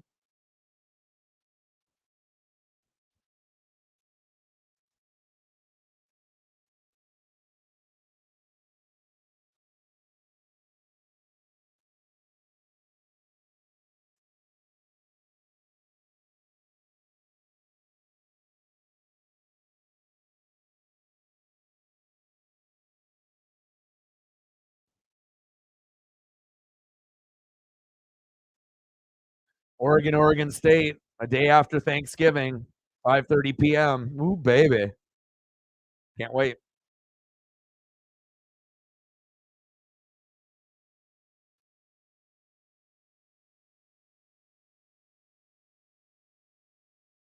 Ohio State, Michigan next week, too. Money line.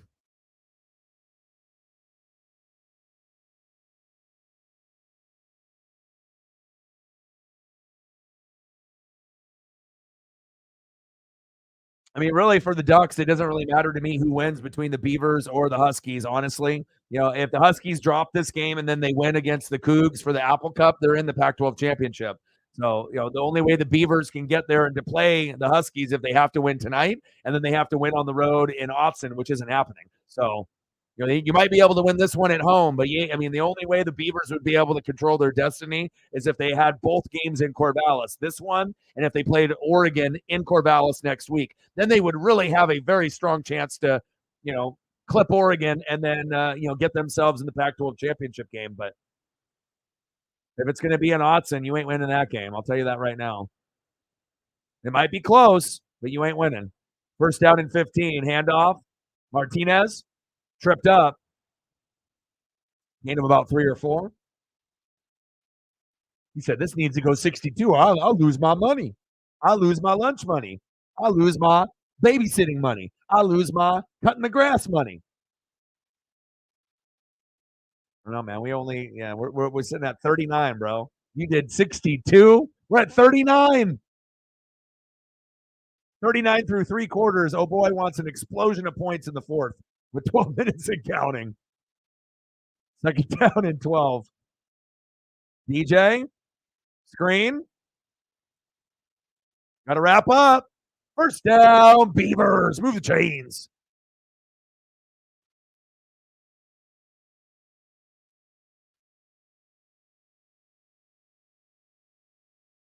Great job by the Beavs. Good pressure up front. Obviously, great blocking. Hat in a hat. Martinez is elusive. He's one of those guys that if you try to do some weak-ass pussy arm tackle, that ain't going to cut it.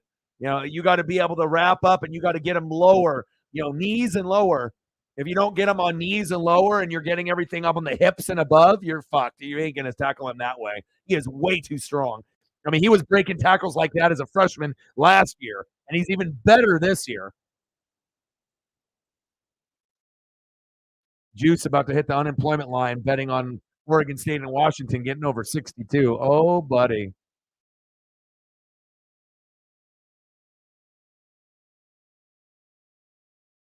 Yeah, they could go to him 3 plays and still not stop him because you can't really trust DJ. Like DJ, they go to him as like if they need a run or just like a change of pace, but they can't throw the football. They haven't been throwing the football effectively at all. Tight ends, wide receivers. So it's pretty much going to be a handoff to 6, a screen pass to 6, an occasional run by DJ. That's it. But again, also too, you're beat up. You're injured. You know, your defense really wasn't that good to begin with, and then on top of that, having these key injuries. It's not like the defense was like USC's or Colorado's. It was much better, but you know what I mean. It's like you weren't really ranked as like one of the best defenses, even when you're at 100% healthy. But obviously now with those key contributors being hurt, you're getting exposed. And if you had those guys playing, would Martinez still be going off? Yes, but you just wouldn't be going off as much. You know, there would be a few plays that some of these studs on the Huskies would stop. So you didn't tell me shit, Burnt. You didn't tell me shit. You're just trying to win your $10.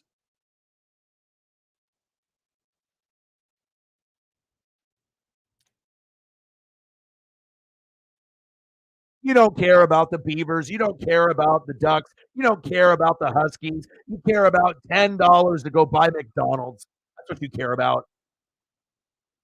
That McDonald money, that Burger King money, those chicken nuggies money. That's what you care about.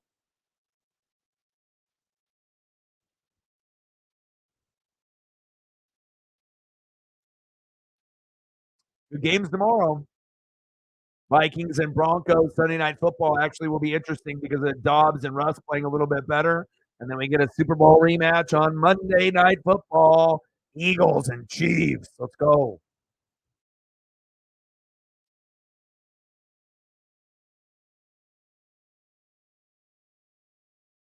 Couldn't even beat UCLA. I pray that your Caleb Williams, pans out in the NFL. Could end up being the next Patrick Mahomes 2.0 in the NFC or a bust. Pray that he's got the mental toughness to be able to hang with his athleticism. Because if you don't got that completion percentage, good coach, good supporting cast, and if you don't got that mental toughness, he will bust in the NFL. I hope he doesn't, but I worry about him more than any other quarterback going into the draft. And I highly doubt he'll play in a bowl game. Oh, 49ers. I'm a Buck fan, but I'm not stupid. Do you see the way the 49ers fucking beat the fuck out of the Jags after the Jags haven't lost the game in fucking a month and a half? Beat the fuck out of them? Yeah, what do you think's going to happen? Yeah, Buccaneers have 0 chance winning that game. Hand off to Martinez. There we go. Nice tackle. Good job, Huskies.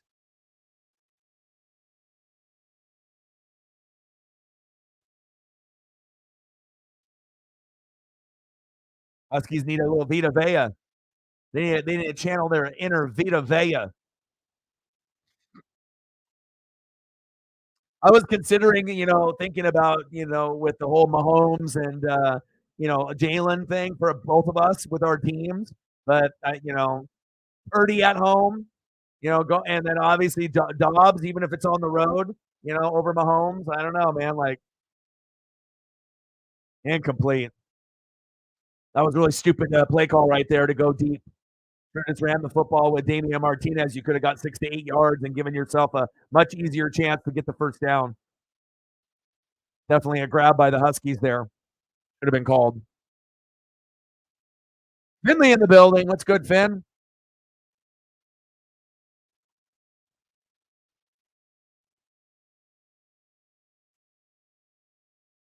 I think Purdy would have a good chance to get 15 to 25 tomorrow. It just depends on you have to look at the injury report, look at the line, and look at the weapons and see if there's anything glaring. There we go, Huskies. Great defense, baby. See, that was very stupid right there. If you were smart, you would have run the football twice with Martinez, but you decided to be a fucking idiot right there and go for those dumbass passes. You have to realize, at some point the Huskies are going to be able to make a play or two, and you don't want to have that happen in a crucial moment late in the game like that. You should have just took your chances and ran the football with your best player on your team, not just the best player on the offense, the best player on the team. Let's see if they get this field goal here. 4th and 12, field goal is up, and it's good. 22-20. Should have been 24-22 Beavers, and then they probably would have won the game. Because then the Huskies would be reeling, lots of pressure. They probably wouldn't run the ball. They would be throwing with Penix. You know what I mean? And the way that Washington wins this game, you run the football and you run it with Penix. It doesn't have to be a 20-yard throw downfield. And if it ends up being a 20-yard, throw downfield 3 times and then they punt and they give it to Martinez and he scores, the game is over. So we'll see what happens here. But that was a very, very crucial mistake there. The first mistake the Beavers really made all game right there. But at least they didn't miss the field goal. Because then if they would have missed the field goal there, it would have really hurt the momentum. It's like it hurt the momentum when the Huskies missed their field goal. So.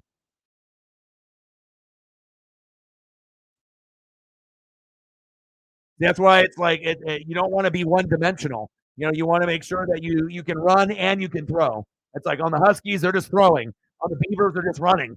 So at some point, you got to be able to do the other thing. And what team do you believe in to do the other thing more? The Huskies running the ball, right? Or the Beavers throwing the ball? You got to win the line of scrimmage.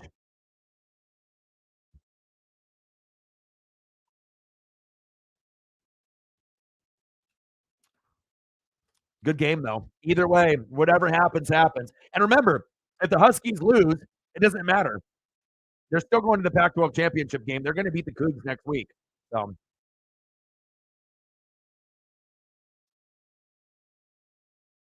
And it's all good, man. Like, if you lose the Huskies, Oregon will beat the brakes off of them at Austin next week. So the rematch for the Pac-12 championship with the Huskies and the Ducks is imminent.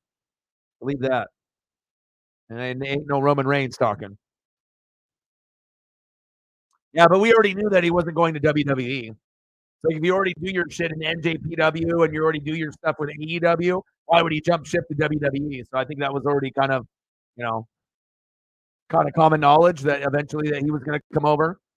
But eventually, we should hopefully get Sasha Banks, Mercedes Moné, right? And then the best one will be Dolph Ziggler. So. But one-dimensional teams, it's very difficult. Then you're almost relying on, a little bit of luck, because like I said, both teams are one-dimensional right now. And I'm actually kind of surprised that the Huskies went away from the run. And I get it. They respect Oregon State's defense and they're on the road.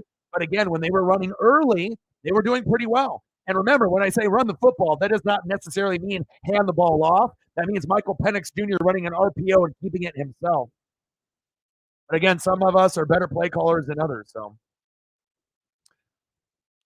Juice, he said F1. I know they had that big accident obviously in the trials where they had the loose pothole and it damaged the car. I don't watch F1 on a regular basis, but I keep up with everything that's going on in sports.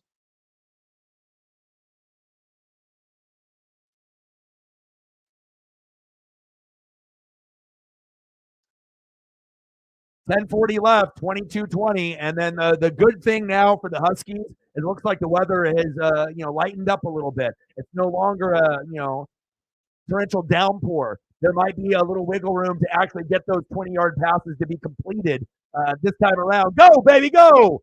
There we go. First down, Huskies.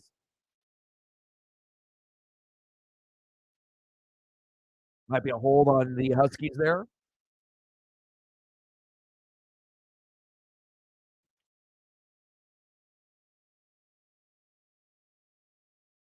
Holding everywhere. We're at 42, Juice. Remember, you need 62. 62. The only way you get into fucking 62 is if this bitch goes to overtime.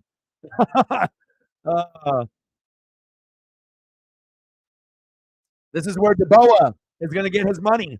All right. We're going to really find out how good of a coach you are. And depend on the decisions that you make here will reflect what happens against the Cougs and against the Ducks in the Pac 12 championship game. Let's see if they can execute here or if they let the crowd and the momentum hurt them.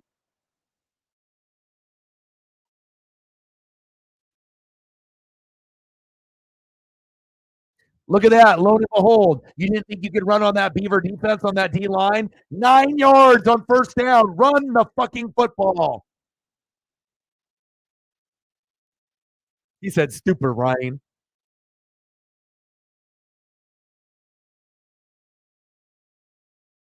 First down, Huskies. Is it stupid rain? Right? Is it stupid rain or not stupid you? Right? But also should have checked the weather report. If you're going to be betting money, right, you have to look at the injury report, look at the weather report. You gotta, you just can't blindly bet. And if you blindly bet, you're going to lose a lot of fucking money. Lunch money gone. Lawnmower money gone.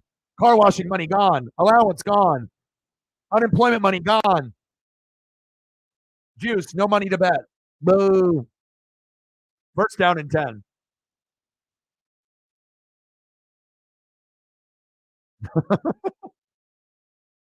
It's true, though.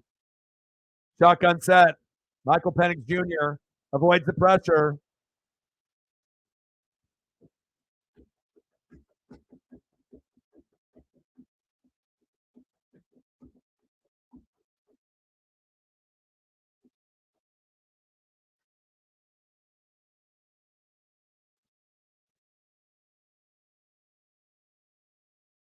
First down, Huskies. Move the chains. That was the biggest play of the game right there. Huge. A play where he should have got sack lunched. Penix Jr. Incomplete. Don't get risky there. Run the football. Huskies, you're acting like you're down by 2. You're up by 2. You don't trust your field goal kicker. You're going to be going for it on 4 downs. You already made a miraculous play right there. Go back and run the football and bleed the clock. Play calling has not been good in this game for the Huskies. You're letting the crowd and letting that D-line influence your play calling.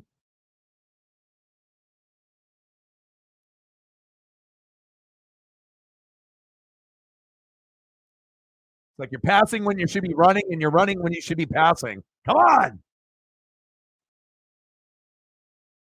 Juice needs lunch money.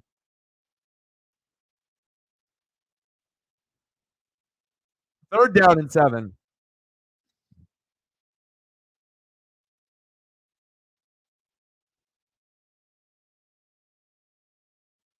Crossing route in the middle of the field is wide open.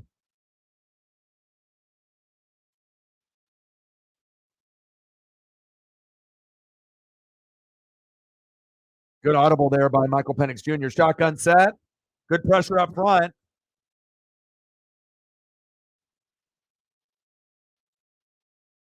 I don't know about that play call. Should have went to the middle of the field. Look at the middle of the field. It's wide open. Why no crossing routes? Why are you making it so difficult where you could throw a pick or it's going towards the sideline when there's nobody there, even a middle linebacker in the middle of the field? I'm not a head coach, okay, but even if I can see it, someone else can see that. Golly. Put me as a fucking offensive coordinator or head coach. Jesus Christ. It's like, these coaches are supposed to be smart and brilliant, and they know all these things. I mean, shit, if I can do better play calls than them, what the fuck does that say? Unbelievable. How do you fuck that up like that? Nobody in the middle of the field, everyone's blitzing, and then they're going outside for a 20-yard out when you could have just went for a 5-yard slant in the middle of the field, and who knows what you would have gotten. You could have just did a crossing route, and it would have worked. Unbelievable. It's like they're making it harder for themselves than it needs to be. You take what the defense gives you. You don't let the crowd dictate what you do. Okay, you're 10-0. You're the best team in the Pac-12. The other team is 8-2. Okay, they lost to fucking Arizona and Washington State. Play like it. Like, unbelievable how they're letting the crowd and Oregon State influence their play calls, which they normally never do. Yeah. I mean, on the bright side for you, if they do score, you should still have a little bit of time left. There's 7:55. So now it really comes down to you need to make a play.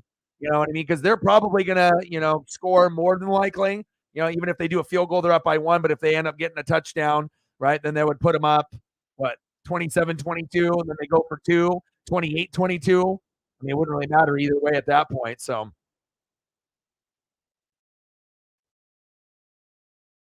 tough.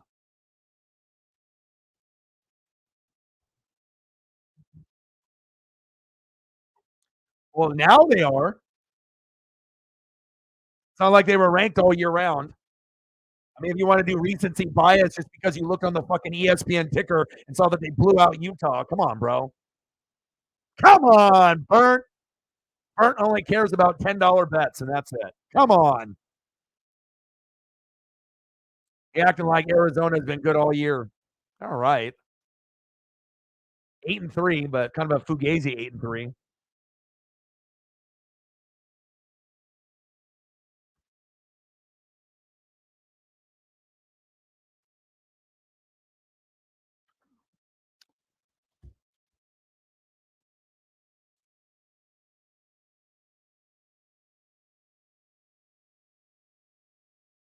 All right, Beavers, here we go.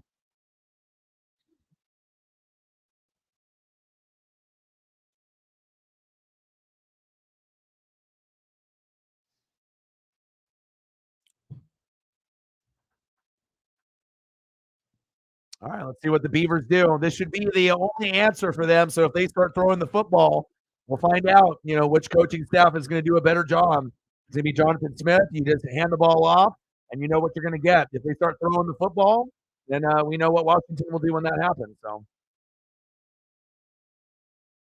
but I have not been impressed with Washington's play calling today. It's been the worst it's been all year.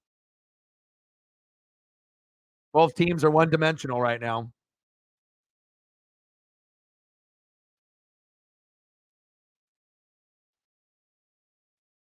DJU, 11 for 24, 140 yards, 0 touchdowns, 2 picks. Garbage. Michael Penix Jr., off game, 12 for 27, 143, 2 touchdowns, no picks. Dylan Johnson's got 14 carries for 82 yards. Michael Penix Jr.'s got 3 carries for 22. Run the fucking football. Damian Martinez, 23 carries, 115 yards, 2 tutties on the ground.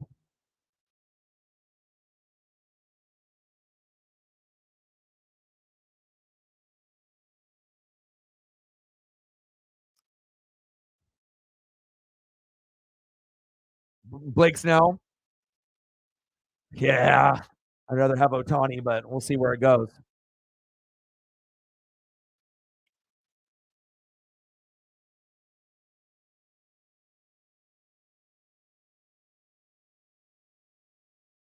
Second down and 3.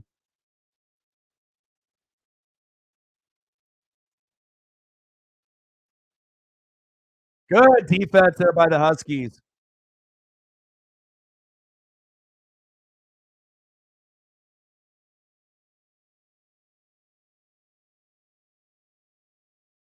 Shows you how important the line of scrimmage really is. We have all these favorite players that we like with Damian Martinez or Michael Penix Jr., Roma Dunzier, and Jalen McMillan. But if your O-line and D-line fucking stink, you ain't doing shit. You know what I mean? Like I said, the players can be athletic, you know what I mean? But they're only going to be able to show off their special technique, is if they get a little bit of help up front. Third down and 3. Big play of the game right here. Defensive audible by Washington. Pressure on the edge. First down, Beavers. Throw the chains.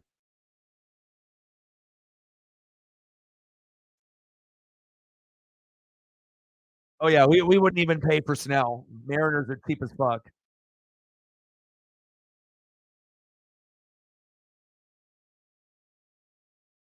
Fantastic catch. Surprisingly, I did not think that he would come up with that right there.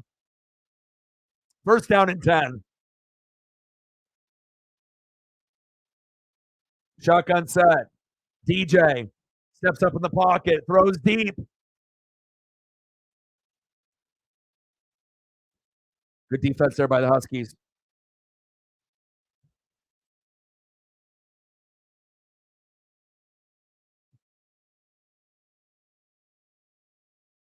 Uh-oh, Bolden is down. Oh, his body, his head hit snapped. He got a little helmet to the turf like we've seen in that Ravens game. Right here. Bang! Hopefully he's okay.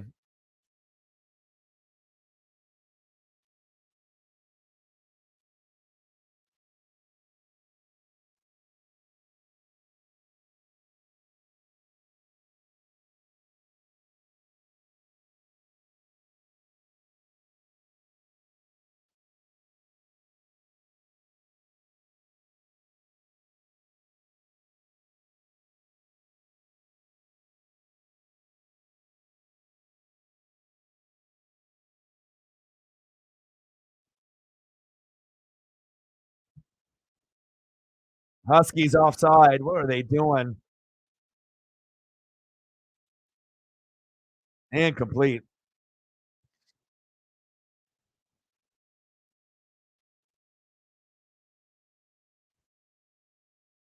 Discipline, discipline, discipline, Huskies. Don't play like the Dallas Cowboys on the O-line and D-line and shoot yourselves in the foot. Don't get baited off the snap count. Discipline.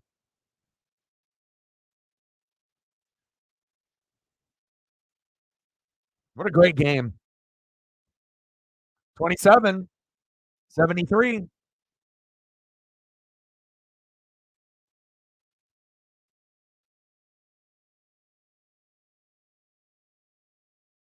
Second down and 5. Handoff.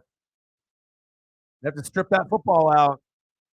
First down, Beavers.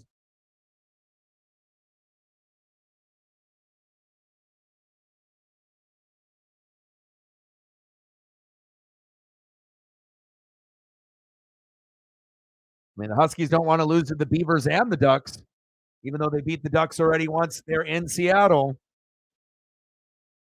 Best time of the year right now. First down and 10, 5 minutes to go. DJ, Damian Martinez, Husky defense. Something's got to give. First down and 10, handoff. Martinez. Strip the football out, punch the football out. But Martinez is so strong. You know, it's like he can carry 2-3 guys on his back. He's so good.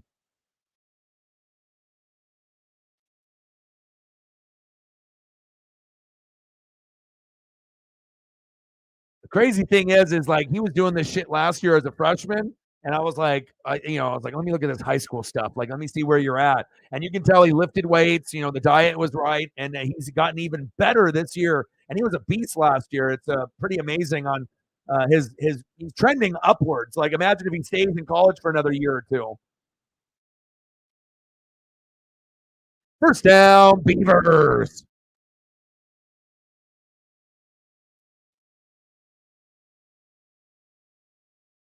Well, it's the momentum and the play calling, the execution. The execution and the play calling for the Huskies has been not good in the second half. You know, it's like, oh, like you said, live and die by the sword, but you have to understand you can't just throw 20-yard bombs every fucking game. At some point, it's not going to work. You know, as talented as you are with Penix and Rome and Jalen and Culp and Polk, you're going to run into a team or two that is going to shut you down, and you have to adjust. You know, and the teams that adjust will find a way to win. The teams that don't adjust will take the L. Martinez, big tackle.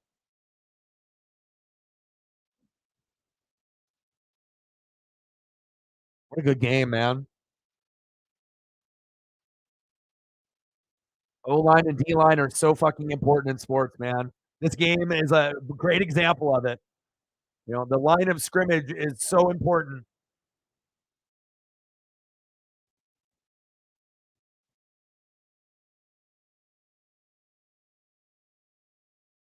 Second down and 11. Can the Huskies finally get a little Uncle Mo and some momentum with a big pick or a big fumble? Going deep. Incomplete. Why would you go for that play on second down and 11? Just like the last drive. Hand the ball off to Damian Mark. Even if you know the other team knows that you're going to run a halfback dive, they can't stop him.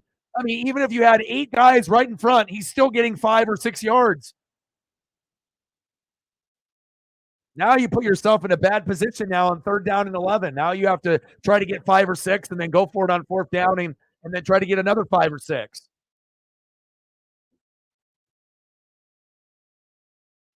One for 6. All right, Huskies. Let's see if they play man or zone coverage here. Shotgun set, 3rd down and 11. Going for half of the yardage. Not a first down. 5, 6 yards to go. What do? You got to go for it. Less than 3 minutes to go. You have no choice. You fucked yourself right there by not running the football on 3rd down. 4th and 5.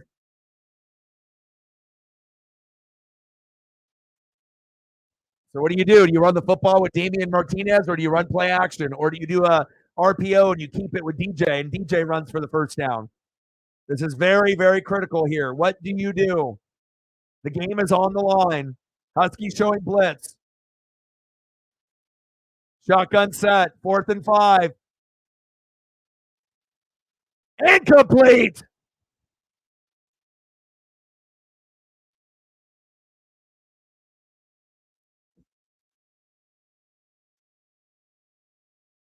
Let's go. Let's go.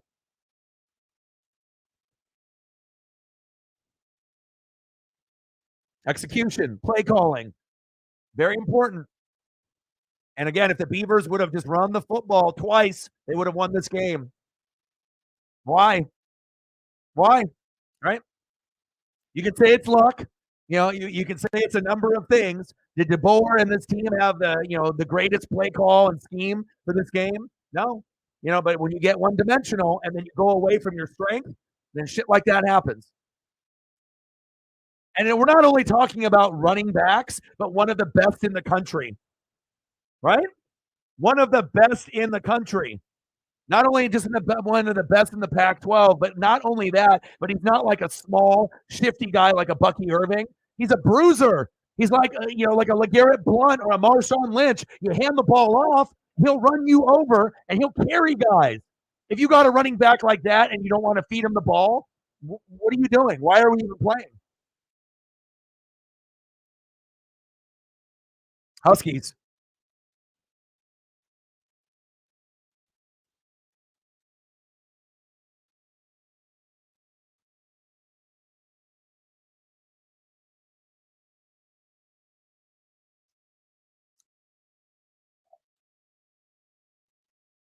There's intelligent people and there's people that are not intelligent. You have to know what you have with your roster. You have to understand.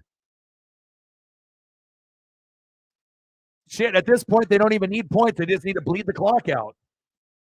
They're up by 2. Yeah, they don't even need points, Sarah.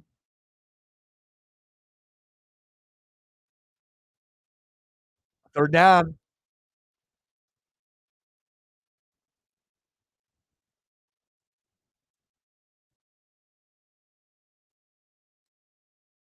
Third down and 3.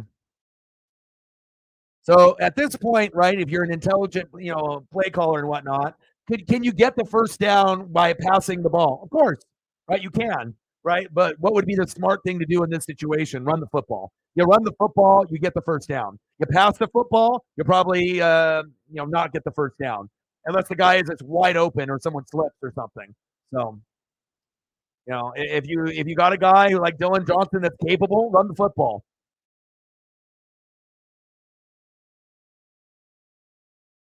Third down and 3. You look at the offensive line and you say, you give me everything you got. You want to stay undefeated? You want lobster for dinner? Push. Okay? Run the football right up the gut. Punch him right in the mouth. Run the football. Look at this formation. What the hell are they doing?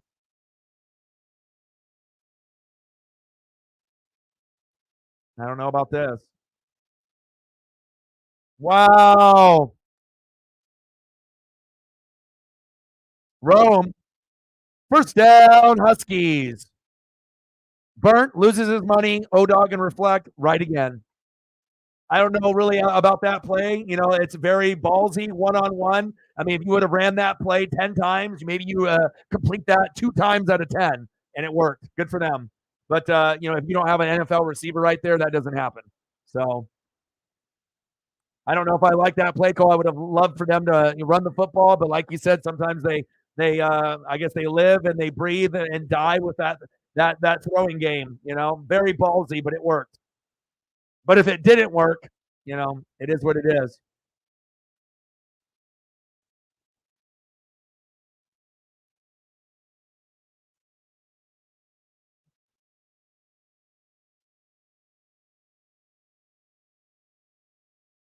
Nice job, Huskies.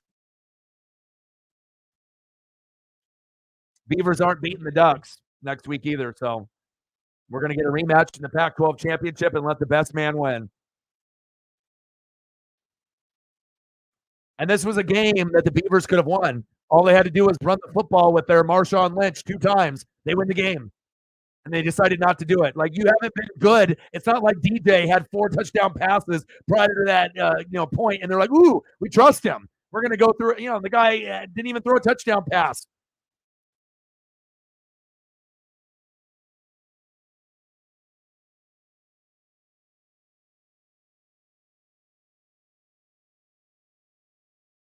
No touchdown passes. 2 picks.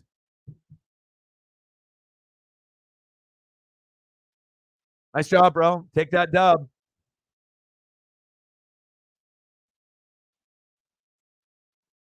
You got an NFL quarterback to an NFL wide receiver. 2 best players touching the football, and they made it work. But I don't agree with the play call, but they would have had a higher percentage. That percentage of a play for that to complete was probably 10 to 20%. If they would have ran it with Dylan Johnson, they probably could have got it 80%. 3 yards, they were already doing pretty well right there. They could have gotten 3 to 5 on that last play. But again, that's the difference between an elite team and a team that is good, and they're getting there, but they're not on the same level. Nice job, bro.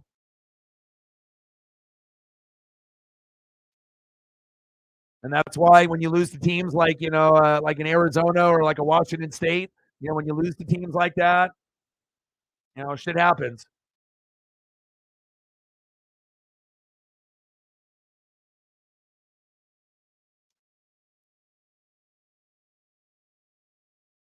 And Arizona wasn't ranked when the Beavers lost to them.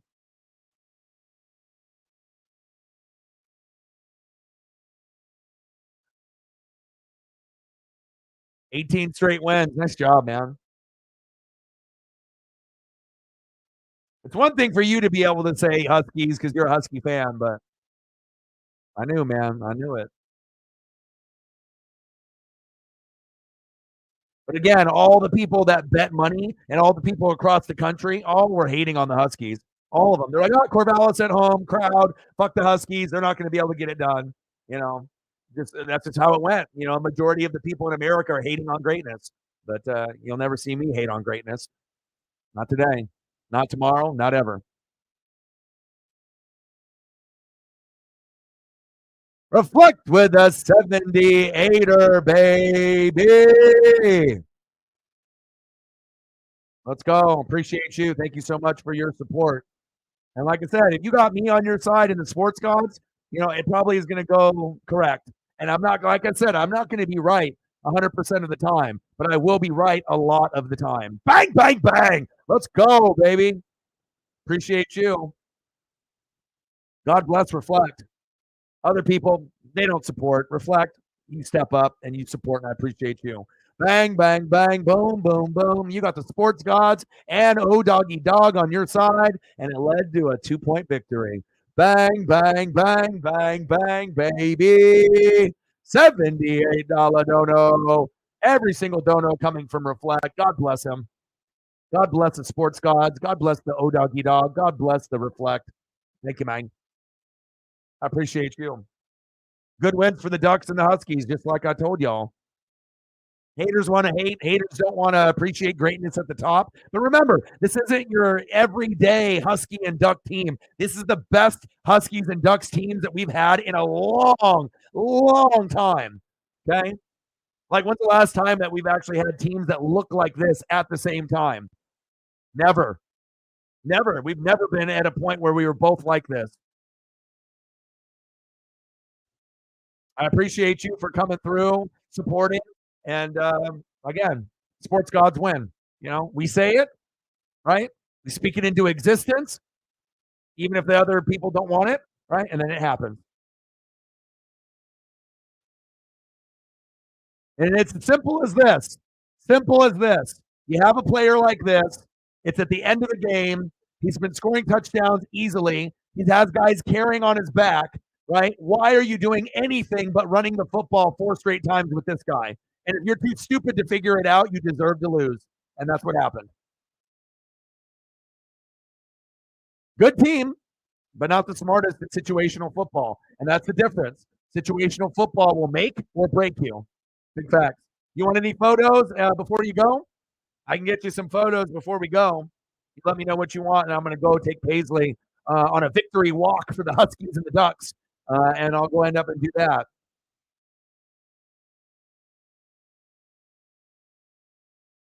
People can doubt me all they want, right?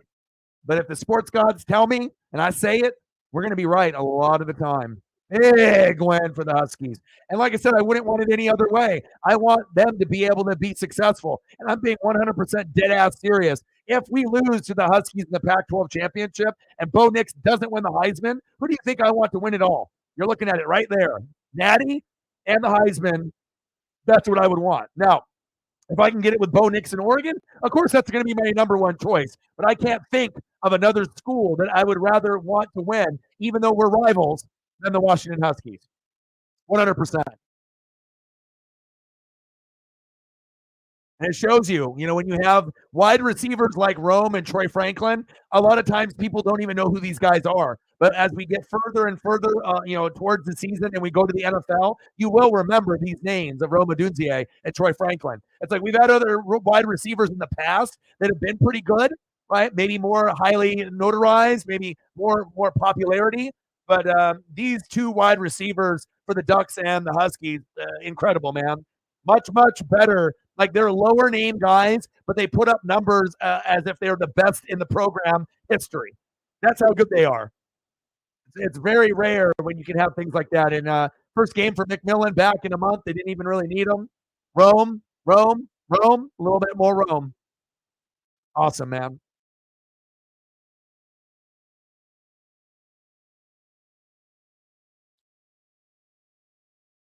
And it's not like the Beavers had no chance. You had a chance. You had the momentum. After the missed field goal, it was all Beavers. All you had to do is run the football. And if you can't realize what you have, like with the Marshawn Lynch, right? And if you decide to throw the football instead of give it to Marshawn Lynch, what happens? You have a chance to be a hero, but also you have a chance to be a zero. Recognize who you have on your roster. Beavers are still good a football team, but those little, blips, on the radar, they can't go unrecognized. Awesome team. All right, let me try to find a few more photos before I go. Get a couple more Romes up here, a couple more.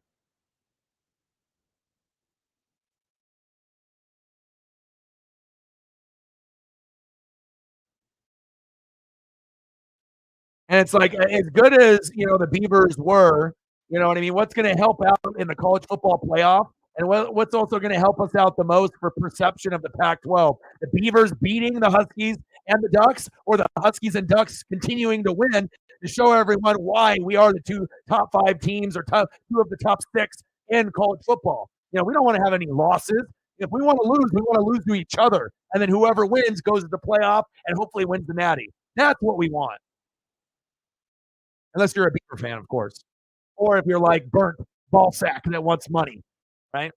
The money doesn't rule. Talent wins. Coaching wins. Offensive line, defensive line wins. Not a $10 bet.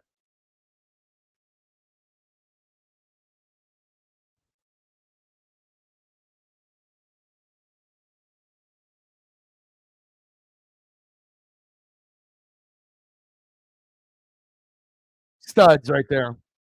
I'm a Duck fan saying that. I recognize talent and greatness when I see it.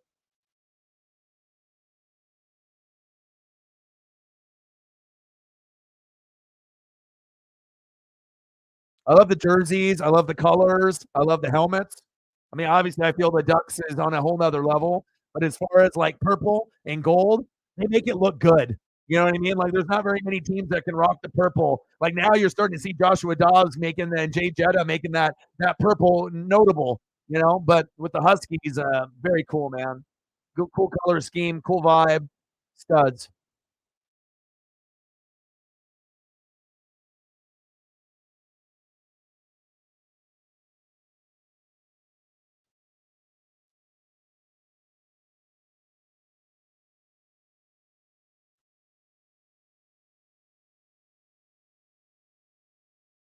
I'll show you a picture of one of the best things that has happened to the Husky program in a long time.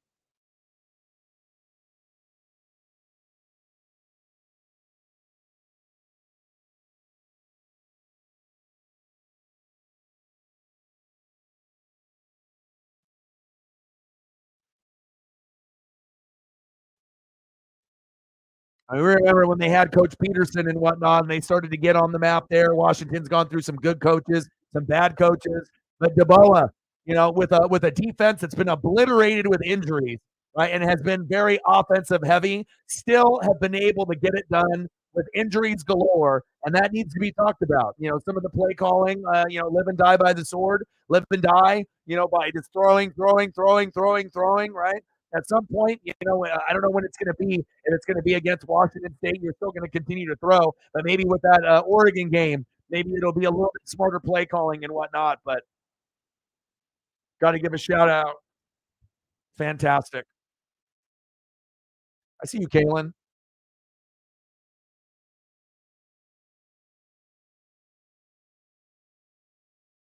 Washington and Oregon are in good hands with Kalen as well as Dan Lanning, even though his decision making just fucking pisses me off. But again, sometimes it is what it is, and you have to just live with it. Stud, stud, stud, stud. Don't be a hater. Appreciate the greatness. What a game. Everything that I would actually wish and ask for.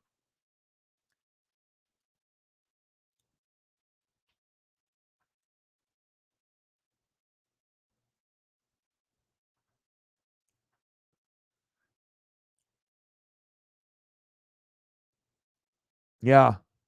It's cool to be able to go back and like kind of look to see where people came from and see their trials and tribulations, and to be able to see like how they got to this point. And obviously it helps a lot when you have two wide receivers that are NFL, the best quarterback that arguably that the team has ever had. I mean, they've had Warren Moon and a few others and whatnot, but I mean, if we're talking about since Warren Moon, I mean, would we say that Michael Penix Jr. is the best quarterback they've had since Warren Moon? Is that fair to say? It's been a long time. I mean, there's been quarterbacks, Pickett, and like you've had guys, Tuiasa Sopo, but they haven't been like Michael. Like Michael Penix Jr. could be Steve Young. He could be like better than Tua, better than Vic. Like he could be really, really special on the next level. Come to Tampa. I need you. Stud.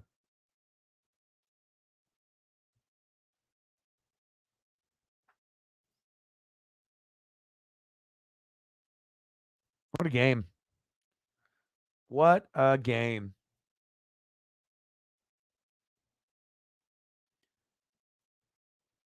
And it's not like the Huskies dominated this game. It was an off game for Michael Penix Jr. Hell, if Michael Penix Jr. ended up having good weather, do you really think the Beavers would have held them to 2 touchdown passes? Shit. They would have gotten probably 4 or 5. Like I said, you have to give the Beavers credit. But at the time where all you had to do is do the no-brainer thing, run the football twice, you win, you decided to throw the football and you got burnt. So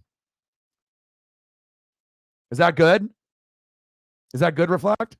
I would say so. Huskies and the Ducks in the Big Ten, we're going to do big things. UCLA and USC, not so much. But UW, if they can find someone, post Michael Penix Jr., obviously recruiting isn't the same as Oregon, but you end up doing big things this year, the recruits will come. Big facts. Especially if you end up winning the Heisman or winning the Natty or getting to the playoff. He's special.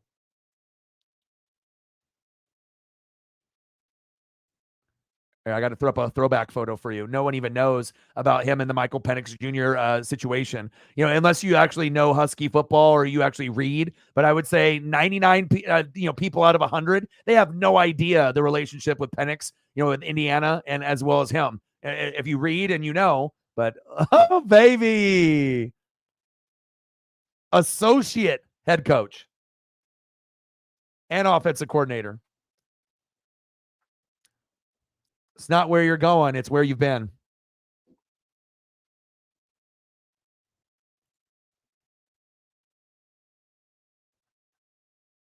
Pretty cool. Anything else that you want to see, brother? I'm going to go through the photos here. And if there's anything else that you want to see, you let me know. And then I'm going to go take Paisley on a nice 45-minute walk out in the wilderness. Just me and her, no one else out there, enjoying this Husky and Duck win, keeping that undefeated season alive. And then we just want the best man to win. Beat the shit out of the Cougs. I'll beat the shit out of the Beavers. We'll play each other in fucking neutral ground in Vegas for the Pac-12 championship. And if you win, GG, no hard feelings. Win the Heisman, go all the way. Or if Bo Nix wins the Heisman, go all the way and win the Natty. Whatever happens, happens. But I just want as much accolades for the Huskies and Ducks this year to happen this year. This is the last year of our existence. Let's go out with a bang together.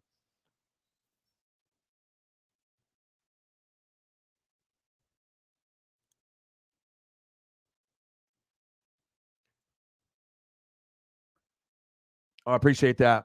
Yeah, I don't let Paisley, with her, even though she's so timid and shy at the house, whenever I take her outside and she sees other dogs, she gets jumpy and growly, she's like this big, bad, mean dog and whatnot. But, a lot of times it's just, she's curious, but she gets scared. So on the back part of her tail and her back, it changes color from light brown to dark brown. So I don't let her sniff other dogs or, like I said, I should let her to get a little bit more social with other dogs and whatnot. But, I like it when it's just me and her. When other people are walking their dogs, they walk too fucking slow and I have to walk around. It's I have a mode that I'm in. So, well, I love you guys and I appreciate you guys very, very much. Conference title game, here we come. You already know it. And I'll meet you there. You guys are the best. I love you and I appreciate you. Final score for the game: Washington Huskies 22, Beavers 20. What a game. What a game. I love you guys, and I appreciate you guys. Reflect, you're OG. I love you, and I appreciate you. The only one to support me tonight, and you're supporting in a very, very big way. Thank you so much. I'll throw up some more photos for you in the next few streams. Tomorrow, we'll do some reaction videos, and I am going to end up doing the Broncos and the Vikings. I'm very intrigued to be able to see what Joshua Dobbs does, as well as Russell Wilson. The defense has gotten better for the Broncos. They beat the shit out of the Bills. The Vikings are hot. I actually think it'll be a good game. So a couple reaction videos, Sunday Night Football, and then Monday night, we got the Chiefs and the Eagles, a Super Bowl rematch. It's going to be a lot of fun. So I love you guys, and I appreciate you guys very much. Shout out to everyone that donated, Reflect, everyone that commented, shared. You guys are the best. And I got one question for you. Who talk sports like us? Your boy Ryan, Northwest Sports Fanatics. Reflect is the MVP. I love you, and I'm out. Gang.